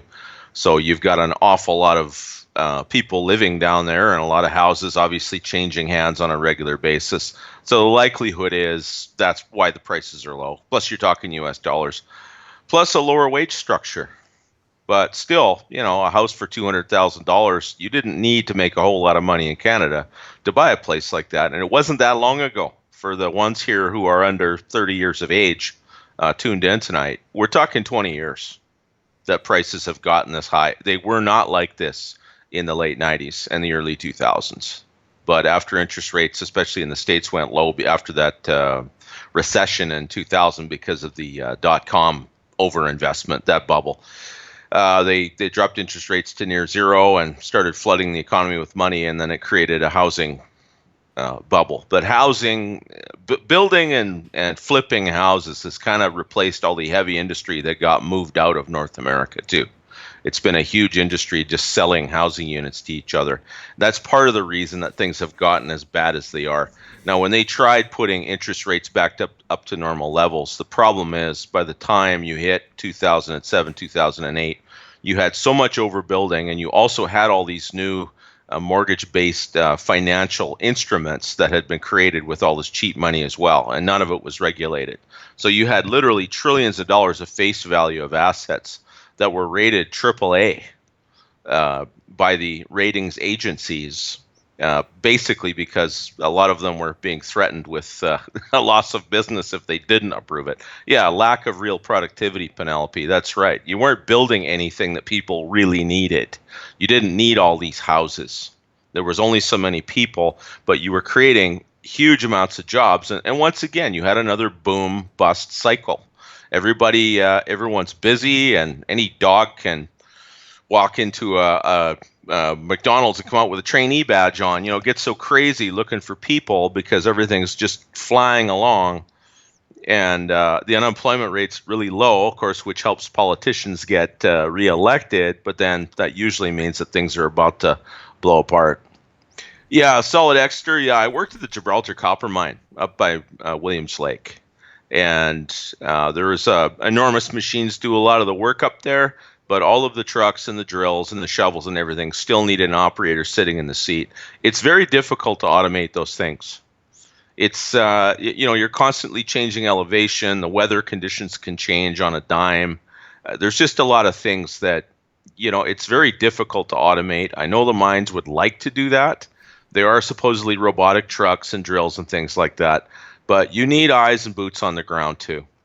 They have to take samples on a constant basis so they know exactly which gray featureless rock has got the metal in it and which doesn't. So you need people to take manual samples of all of that. There's a lot of manual work goes into a mine, even though you've got these huge machines. So the AI and automation, we've had some discussions on that in the comments tonight as well.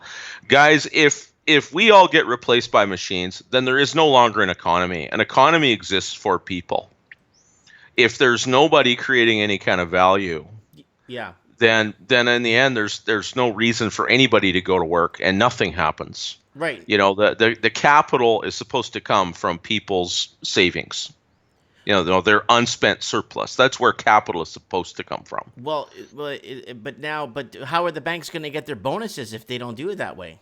Well, exactly. That's the thing. The banks are cutting their own throats if they do that because, who's going to deposit money? If everyone gets a universal basic income, in other words, basically they get a money ration, right, then you're going to wind up with an enormous black market. You're going to wind up with a major lack of social cohesion. You're going to have a mafia here that would rival the one in Russia. You're going to wind up with an authoritarian government is what you're going to wind up with, just to try to control people. Free money does not bring out the best in people. Look at a lot of American inner cities, right? Like they're war zones. Yeah, that's going to happen here. And gang violence and yeah. Well, you know what it is, guys. The key to this, the secret, the way is we need to find a way to create more output, more production, more output. And if we could create more output, that could grow our GDP, and then basically we could easily transfer wealth to the common man. So we could increase our economic activity, and this way we could be more stabilized, and we could start funding things on our own without having to take out loans to buy a stupid fridge. Well, that's the main thing, is people need to get readjusted to the idea that they're not just going to put everything on the click. That they've got to actually save money, but actually have an incentive to save that money and then use their savings to buy those things or invest those savings in the markets or in business ventures and things like that. Even if you had a completely robotic economy, you're still going to have a lot of things where you want personal service. A lot of people don't like the idea of having their hair cut by a robot. Or going to the massage parlor, your shoe shine, yeah. But the thing is, most people, if you just give them free money and say, well, here you go, here's your basic minimum, whatever, everyone thinks, well, we'll have all this free time, so we'll have time to create new art and we'll have time to create new music and we're just going to make a better world for everybody. Well, look at art and music now. Look how much it's degraded. Yeah. And that's because we're living in this debt-fueled bubble of unreality where people can actually think of these stupid things and then actually go out and do them. And nobody needs that. It hasn't made people's lives better. It hasn't improved social cohesion at all. We're falling apart in the West. This system needs to die. It needs to be completely killed and beaten with a stick. And people, because it's killing us. And people listening out there, pay attention, because a lot of people are seeing prices rising on everything. It means that we have a rising economy. That's exactly the opposite. Because prices are rising, people are saying, well, everything's going up. That means things are getting better in the economy. No, it's getting worse. No. Yeah, that's right. If wages were rising, if family incomes were rising at the same pace of housing. And interest rates were rising. And interest rates were rising. Well, naturally, yeah, because low interest rates are kind of the tail wagging the dog. Usually low interest rates mean the world is so utterly awash in money, because everyone is doing so good that, they're not worried about the risk. They're not worried about losing it. An interest rate is supposed to be a premium that you charge to lend your money to someone or to invest it in something. Well, you're expecting a return on value, right? That's right. Yeah. So you're saying that people have no, they're not worried about losing their money. Well, when has that ever been true? the whole thing is ridiculous. So, but you reach the point now where the other side of the coin is when interest rates are low like this, that means that the demand for money is also extremely low, which means spending is going down. Well, look out there and what do you see? Well, You see consumer malls closing confidence- up everywhere. Consumer confidence is the lowest it's been since 1975, and yeah, it's a big deal because when people don't have the money and people are taking out money to buy a dishwasher and people need to get a loan to buy a microwave, and these younger generations are borrowing for everything just to meet basic consumption. Yeah. And our governments are saying, well, this our new generation is more comfortable with credit and debt compared to the older generation. The younger generation take loans for everything. It's just the thing to do now. No, it's not. Yeah. Yeah. Well, that's the thing. The younger generations aren't familiar with the stagflation of the 70s. They're not familiar with the 20% interest rates and the advanced economies on the brink of complete collapse. We kind of went through a situation like that in 2008, but it was the people that actually had savings and they actually had investments in the markets that got whacked the worst. The people who were 15 years old in 2008, it might have affected their ability to go to school or for their parents to underwrite them getting a career, an education or something like that. But beyond that, no, they've gone out into the workforce and they just see that wages are really low and the price of everything you want to buy is really high, unless you want, Netflix or a new laptop or something like that. The prices of some things have certainly come down, but mostly just cheap crap. Right? Which big deal. The thing is you can't build a life. You can't build a household, you can't build a family. You can't, you can't build your own tribe and your empire in an environment like that. And a lot of people want that, especially men. Well, how we are we going to definitely get that want that. with us being in the weakest manufacturing quarter we've been in since the Great Depression? How is that even going to happen? Yeah. The problem too is, if manufacturing is one of the three ways that you create wealth, the others are mining and growing things. Exports right? is actually one big factor in growing. Exports is a big one, but those people have to have the wealth to buy your stuff. So they've got to be doing the same thing. There used to be the idea of comparative advantages. Some countries have lots of oil, but nothing else but sand, like the Middle East, for example. Here, we have everything. In North America, we have every element in the periodic table. We have hundreds of millions of educated people. We've got good infrastructure. We should be the workshop of the world, not China. We should be building stuff for the entire world. Now, our price structure is higher because we're more developed, but you still should be able to buy that stuff here. And well, you that's remember made the turn of the century, the 20th century. Remember, one in three things were made in America. Yeah. And before that, as we were discussing on that show, before that, Britain was the workshop of the world. They were for over 100 years because they were the first ones out the gate with the Industrial Revolution. Globalism is imploding because it's not just a situation of we sell some cheap things to them and then we buy cheap things back. It's a matter of our communities are, exactly, Ryan. We don't have a billion slaves, and no one interested in being slaves. The people that come here from these third world countries, even if they're working under the table, they're still comparatively doing better than if they stayed home. If it got to the point that they weren't, they'd go back home and do something else.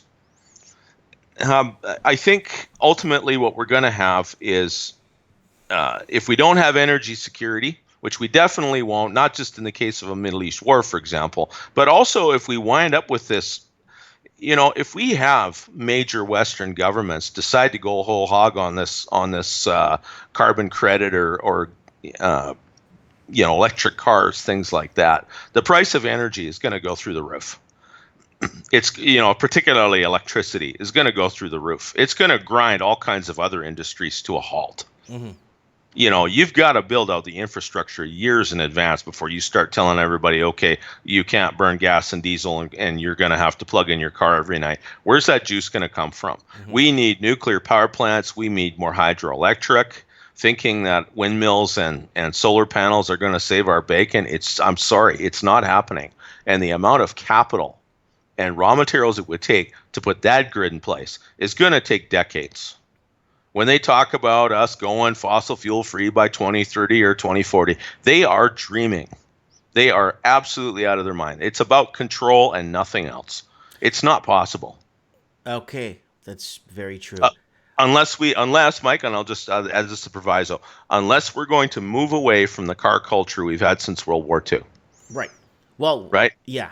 People they're just not going to be driving as much as they are. And they're certainly not going to be jumping on planes and taking off to the Caribbean for spring break like they do so casually now.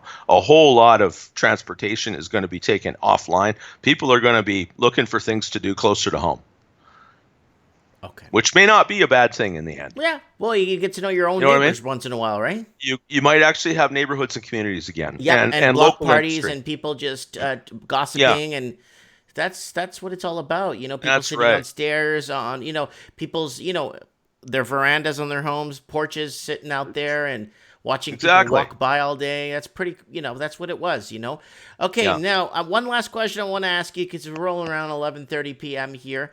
One last question, and it's a kind of an important one, and I didn't ask you this one at my store, but what is your peak Canada moment? When was Canada at its peak, in your opinion? When was the best time to be living in Canada? I would say Expo 67. I think that was the peak. Can you tell us why? Well, we were just about to elect Pierre Trudeau, who began running up our debts badly to increase the power of the central government because he was a socialist. Right, and whatever his political convictions were, you know, Canada has never been. I mean, we talk about diversity and this is a problem. The fact is, Canada was never homogenous. I mean, to tell a Ukrainian and an Irishman that they're basically the same because they both have blue eyes or something, you know, would have them both fighting you. You know, so the idea that we were, you know, we never had diversity of one kind or another, but there was a general. Kind of a neo-Christian shared values. You know what I mean? Like you had a social cohesion that you didn't have. It was also before the sexual revolution started breaking up families and making marriages more difficult to keep together.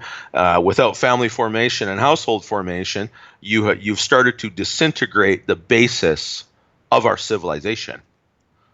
Literally. I mean, people think the basis of our civilization is capital and going to Walmart buying cheap crap. No, it starts at home. So if you don't have homes anymore, guess what? You're running on fumes. Right? Like Canada, the Canada of those days is dead. It's gone. Like we're just watching pieces fall off the body now. As far as I'm concerned. So yeah, I would say round about the time of Expo 67, because after that, as far as I'm concerned, the Canada, it didn't go away right away. I was born in Canada. I've lived my whole life here.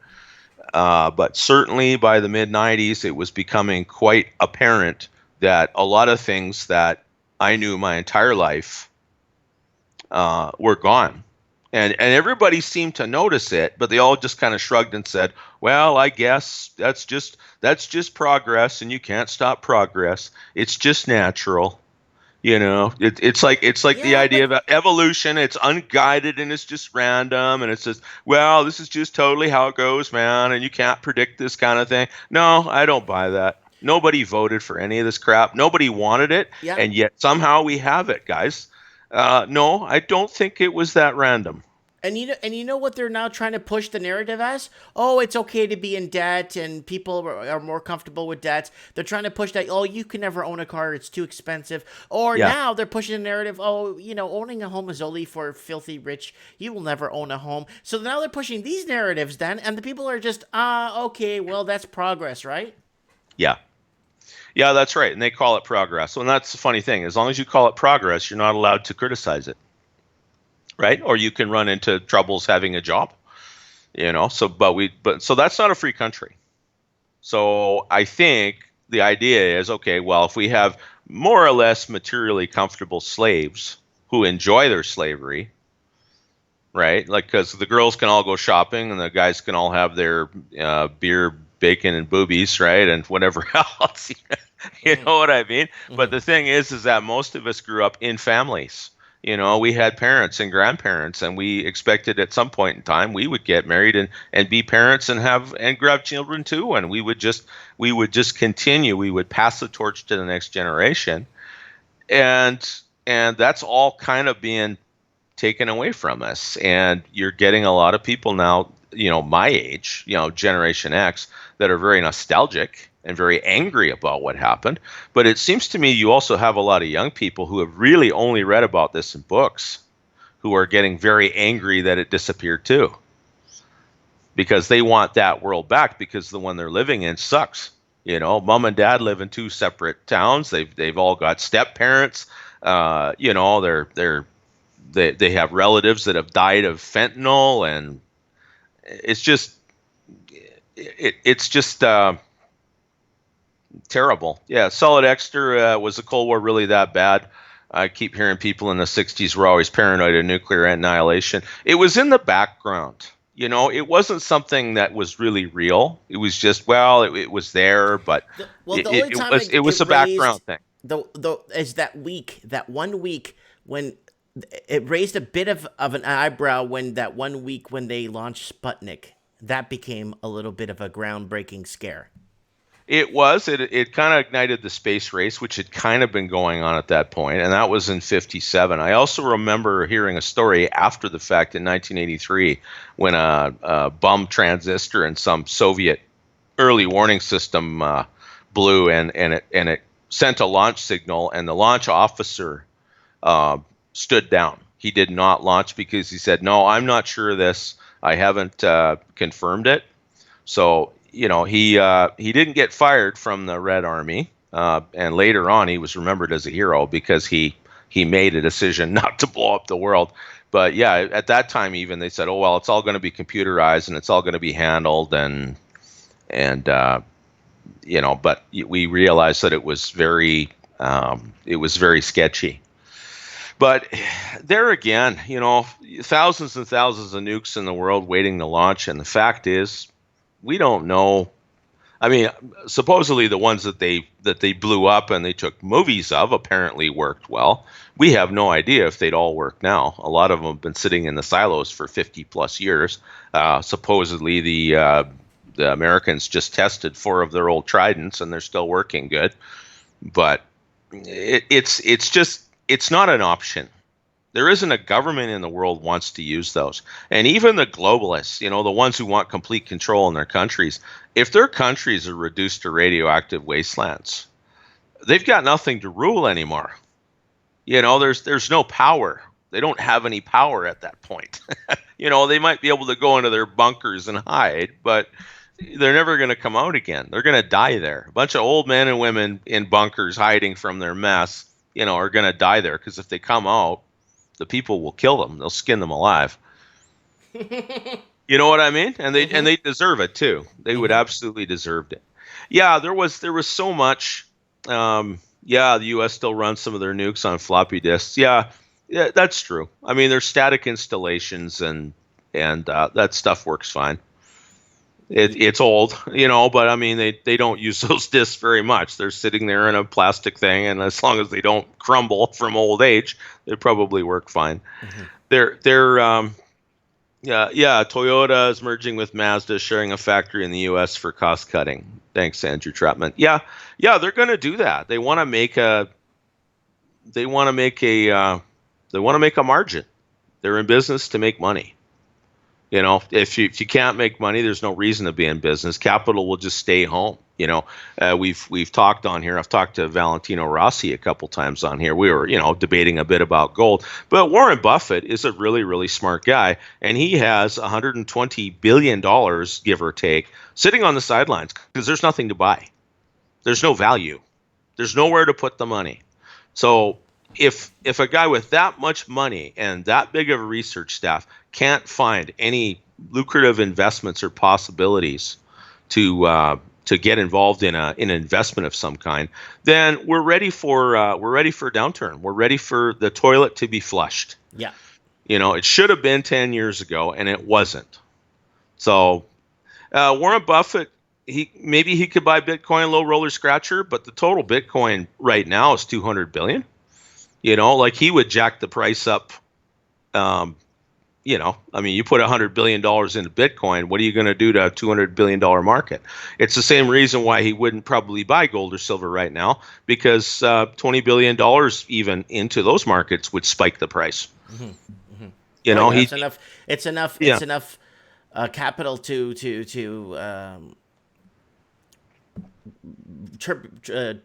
I'm getting tired. To send a little bit of turbulence through the markets, right? Yeah, that's right. Yeah. So he's sitting on the sideline. I mean, my biggest position is cash too. It is. I mean, and that's not like I have billions of dollars sitting around, but to me, it's like, I don't see a lot of opportunities where I am. I don't see something low that I can sell high later. And that doesn't mean I'm not a day trader, and I don't do anywhere near as much research as some of you guys do. Okay. Like I'm a logger, but I've got capital and I'm waiting. Yeah. Maybe Buffett could buy gold secretly. I highly doubt that he doesn't own any gold. I mean, he talks gold down, and some of his points are good points. But his own personal safe in his own home, I would be very surprised if he didn't have some gold in there, because most really rich people do hold gold, just like they hold valuable real estate and paintings and exotic cars. It's just a way of keeping money out of the system. You know what I mean? Storing wealth. Mm-hmm. Zombie Apocalypse Gary saying Buffett doesn't have gold, but he has $1 billion in silver. I believe that. Yeah, he did buy a bunch in the late 90s, and he wound up, he got a rap on the wrist from somebody, and he wound up flogging it because they didn't want him cornering that market. It was a good call, because if you bought silver or gold in the late 90s and you were patient, you could have done very well with it. Gold and silver have actually... Well, gold has actually outperformed percentage-wise the S&P since about 2000 or 2001. Percentage-wise, it's done great. So it is suppressed, definitely, but you can't hide. You can't hide what's going on forever. No, you can't. They've been manipulating these markets, and now people are under oath now in the last couple of weeks, and going on now with more trials about spoofing the markets. And It's they pay their $4 million fine, and they profit the $28 million they made. So, that's right. It's pretty scary. But anyway, Supreme, I'm gonna have to let you go because I'm falling asleep here in this chair, and it's been a long day for me. I worked all day, and then I went to a party. Yeah. It's been a really long day today. So. Yeah, that's enough of that, eh? Yeah, time to shut her down. I'm gonna. Well, I've been streaming for 2 hours and 36 minutes. So yeah, good long one tonight, and it's nice that the comments were on fire tonight, guys. You're keeping up the chatter, and you're asking really good questions here. Yeah, definitely keep coming back, because we need to hear what you have to say too. We all do. That's why we're here. Well, everybody that comments in the comment section, I need them to at least come on the show at least one time. And if you guys want to support the show, guys, don't forget to either share a video here, share one of the videos and get it out there. Go ahead and support me on Patreon with $1. $1 a month is nothing. It doesn't even buy coffee. Coffee's like $2. Okay. Yeah. Oh, and Atomized Asteroid has a note here too. He sent you a message. I guess he sent you a message by email or on Skype. Just get him to check it. Yeah, I'll check it in a bit. I probably make a video for it tomorrow if it's enough content. Andrew Trapman Momentum is saying trading. Mike, I will come on next week. Perfect. Excellent. I appreciate that. So I appreciate that. Yeah. And guys, follow me on Instagram. So guys, here you go. Here is my Instagram link if you want to follow me. You could message me on Instagram too if you have troubles getting Skype. This is I'm gonna give you guys my. Are you gonna do this at the end of every show so you guys could see the links on the replay, because it shows it on the replay? And here is my Patreon, because Supreme, you see how much work I put into this. Yeah, you did what? Well, you did five videos today. And it's all decent, good information that could keep some money in people's pockets, or you know what I'm saying? The big thing for us right now is to play defensively. That's the way I see it. It's to learn the things that will keep you with some wealth in your possession when whatever happens. But also for today. You know, Yeah, people need someone's hope. asking me if I'm going to do Monday morning talk. Can't read market talk on Monday. Yeah, I think I'm going to do Monday because we're going to see an interesting turn in the markets when it comes to metals. So I'll be up early for that, guys, after I drop my kids off at school at 8 a.m. It gives me a lot of time on Monday mornings to get that done. Yeah, I think we might see a short correction in silver and gold. I think we have already. Sentiment was really, really high for a couple of weeks, but it's they're on their way up again. Yeah. If the Fed There's is nowhere else to put your money. Yeah, if the Fed is going to start injecting $75 billion a day into the markets just to try to keep the credit markets going, oh man, yeah, look out above. There's a lot of things that are going to explode. Yeah. So yeah, defend your assets, defend your wealth, defend your families, defend the people you love. That's right. Okay, you have to understand that. Okay, we talk about cabals running the world and people wanting to take over and control everything, order out of chaos. Well, the thing is, there's a lot more chaos than even these people are used to, and you've got a lot more competitors for that power now. It's not just one group running it all. Okay, you've got probably a dozen groups now. Hold on, and they all hate each other anyway. Hold on, I got Supreme Cannon right here. Here you are talking outside my store. I'm gonna put up this video later today. I just got really busy at the party, and so there's Supreme Cannon right there giving a message. I'll upload this video for you guys in a little while so you guys can see what Supreme Cannon had to say here outside my store in Merritt, BC. So who is that old fella there? Yeah, it's you, buddy. I guess so. I need to get some hair dye, man. No, you look fine. You look good in the snow white hair. It actually suits you really well with your eye color. I like to think it suits. It simulates wisdom anyway. That's right, Silver Fox. There you go. Okay, well, it's been that color since that's the good news. That's been my hair color since my late 30s, and it isn't going to change again. So I'm probably just going to leave it the way it is. Good for you. At least you have hair. I don't. Yeah. Yes, that's a blessing too. All right, brother. Okay. Have a good one, and stay out of jail, please. Yeah. God bless. Take care, everyone, and we'll talk soon. Thank you. Bye-bye. And I am falling asleep here, and that is Supreme Cannon. I'll put this video up as soon as possible. And I'm so tired. It's been a long day, guys. You guys, I spent so much time with you guys. It's really good. I love it. You know, you guys always have my back. And if you want to watch something entertaining, watch this video, guys, later. I received the cease and desist by the guy that's been harassing me in town to stop doing the things he's been doing to me.